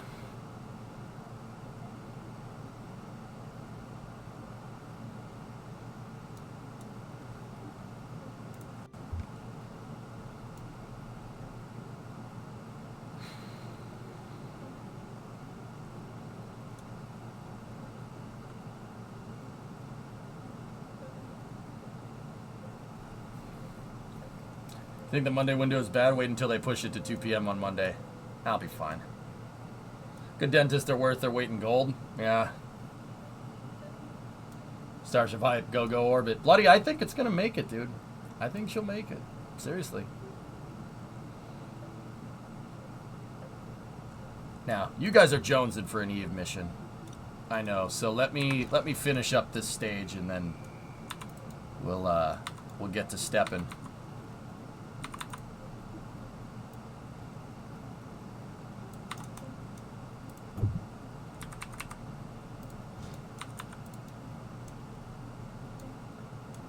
So this stage is going to need monoprop to maneuver around. So what I think would be a cool thing to do is make the monoprop tanks look like they're being held in place by the struts, just like the real one does. The COPVs for the hydrazine thrusters are actually mounted on these struts on the real EUS to save mass, because it's a strut. It's already strong. You can mount stuff to it.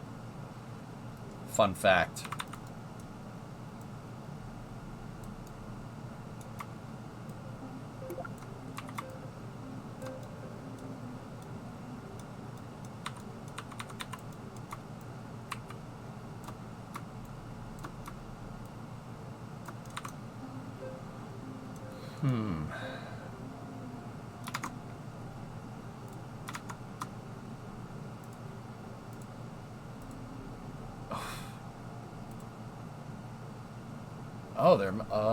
They're mounted sideways. Are they mounted sideways? They're not mounted. They're mounted. Huh. Huh. Huh.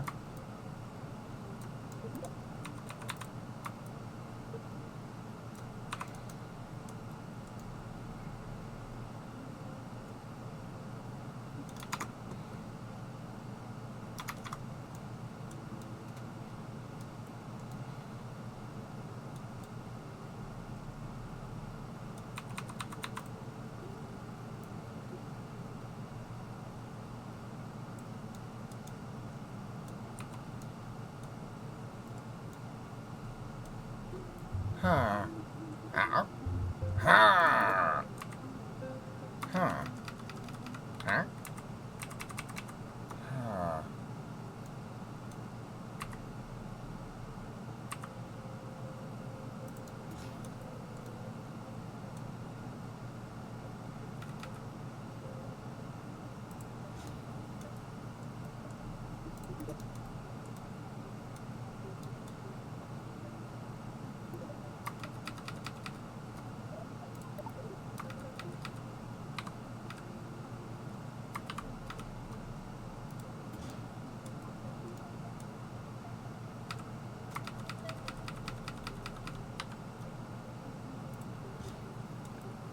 There you go, Bot Oats. Nice. That looks good. Sweet. Hey, Seagull, dude. 95. I was not ready. It's 87 degrees out. It was 60 yesterday, and it's going to be 40 tomorrow. I'm like, bro, hey, air conditioner, please, please. Dude, it got to like 85 in here, and then like the computer, like, I'm like, I don't want to wreck my computer. I'm a computer. Stop all the downloading. Help you, computer.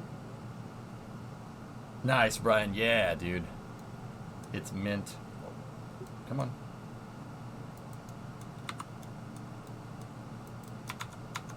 Hello? Oh, that was weird. Camera froze.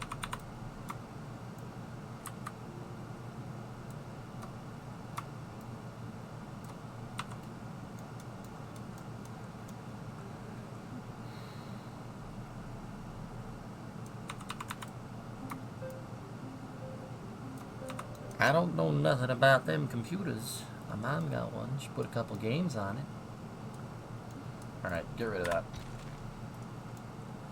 The weather is confused, Vin. It's, it didn't get the memo that it's spring. Okay. It's like, oh, summer? Oh, hey. How you doing? I'm weather. You wanted summer. Here, have some summer right now. I'm like, nope, no, no. I needed it in a... Nope, this is not the right... Okay. Okay. Thank you for that.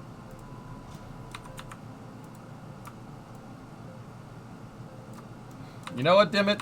On one hand, I'm like, you know what, I'm cool with that. And on the other hand, I'm like, this probably isn't a good thing. But also, I'm good with that for now. But on the other hand, it's like, okay.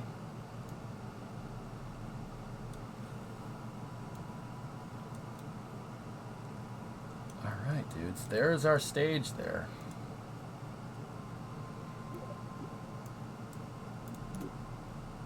Now, once again, ours is a forward load reactor stage, so this is kind of a quick way to engineer this. I didn't really engineer it up to the standards that I usually do, but this should be fine. It'll work. Now, here's what we're going to do. I'm going to put some RCS on this.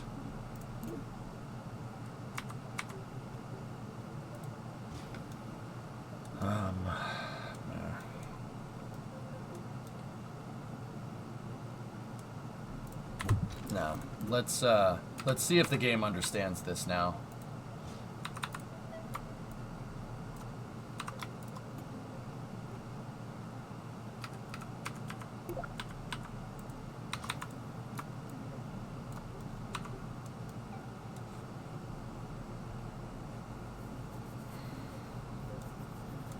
Okay, let's move these down here.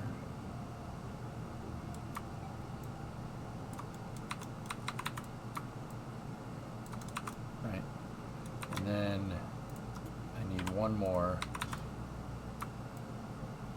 thruster that's designed to go there. There we go. And then if I get one more, we can do this and use that thruster to slow down. This will get us a lot more precise orbital insertion. And I know what people are asking. Well, why the hell did you use this? Why didn't you just use the 4-axis thruster? Well, once again, it's just kind of plausible realism. A stage wouldn't have a outgassing thruster pointed at a fuel tank. Yeah, you don't necessarily need to do this way. But, yeah. Also, I found the SAS understands this. SAS understands this a lot better if you command each one of these thrusters to only do a certain task.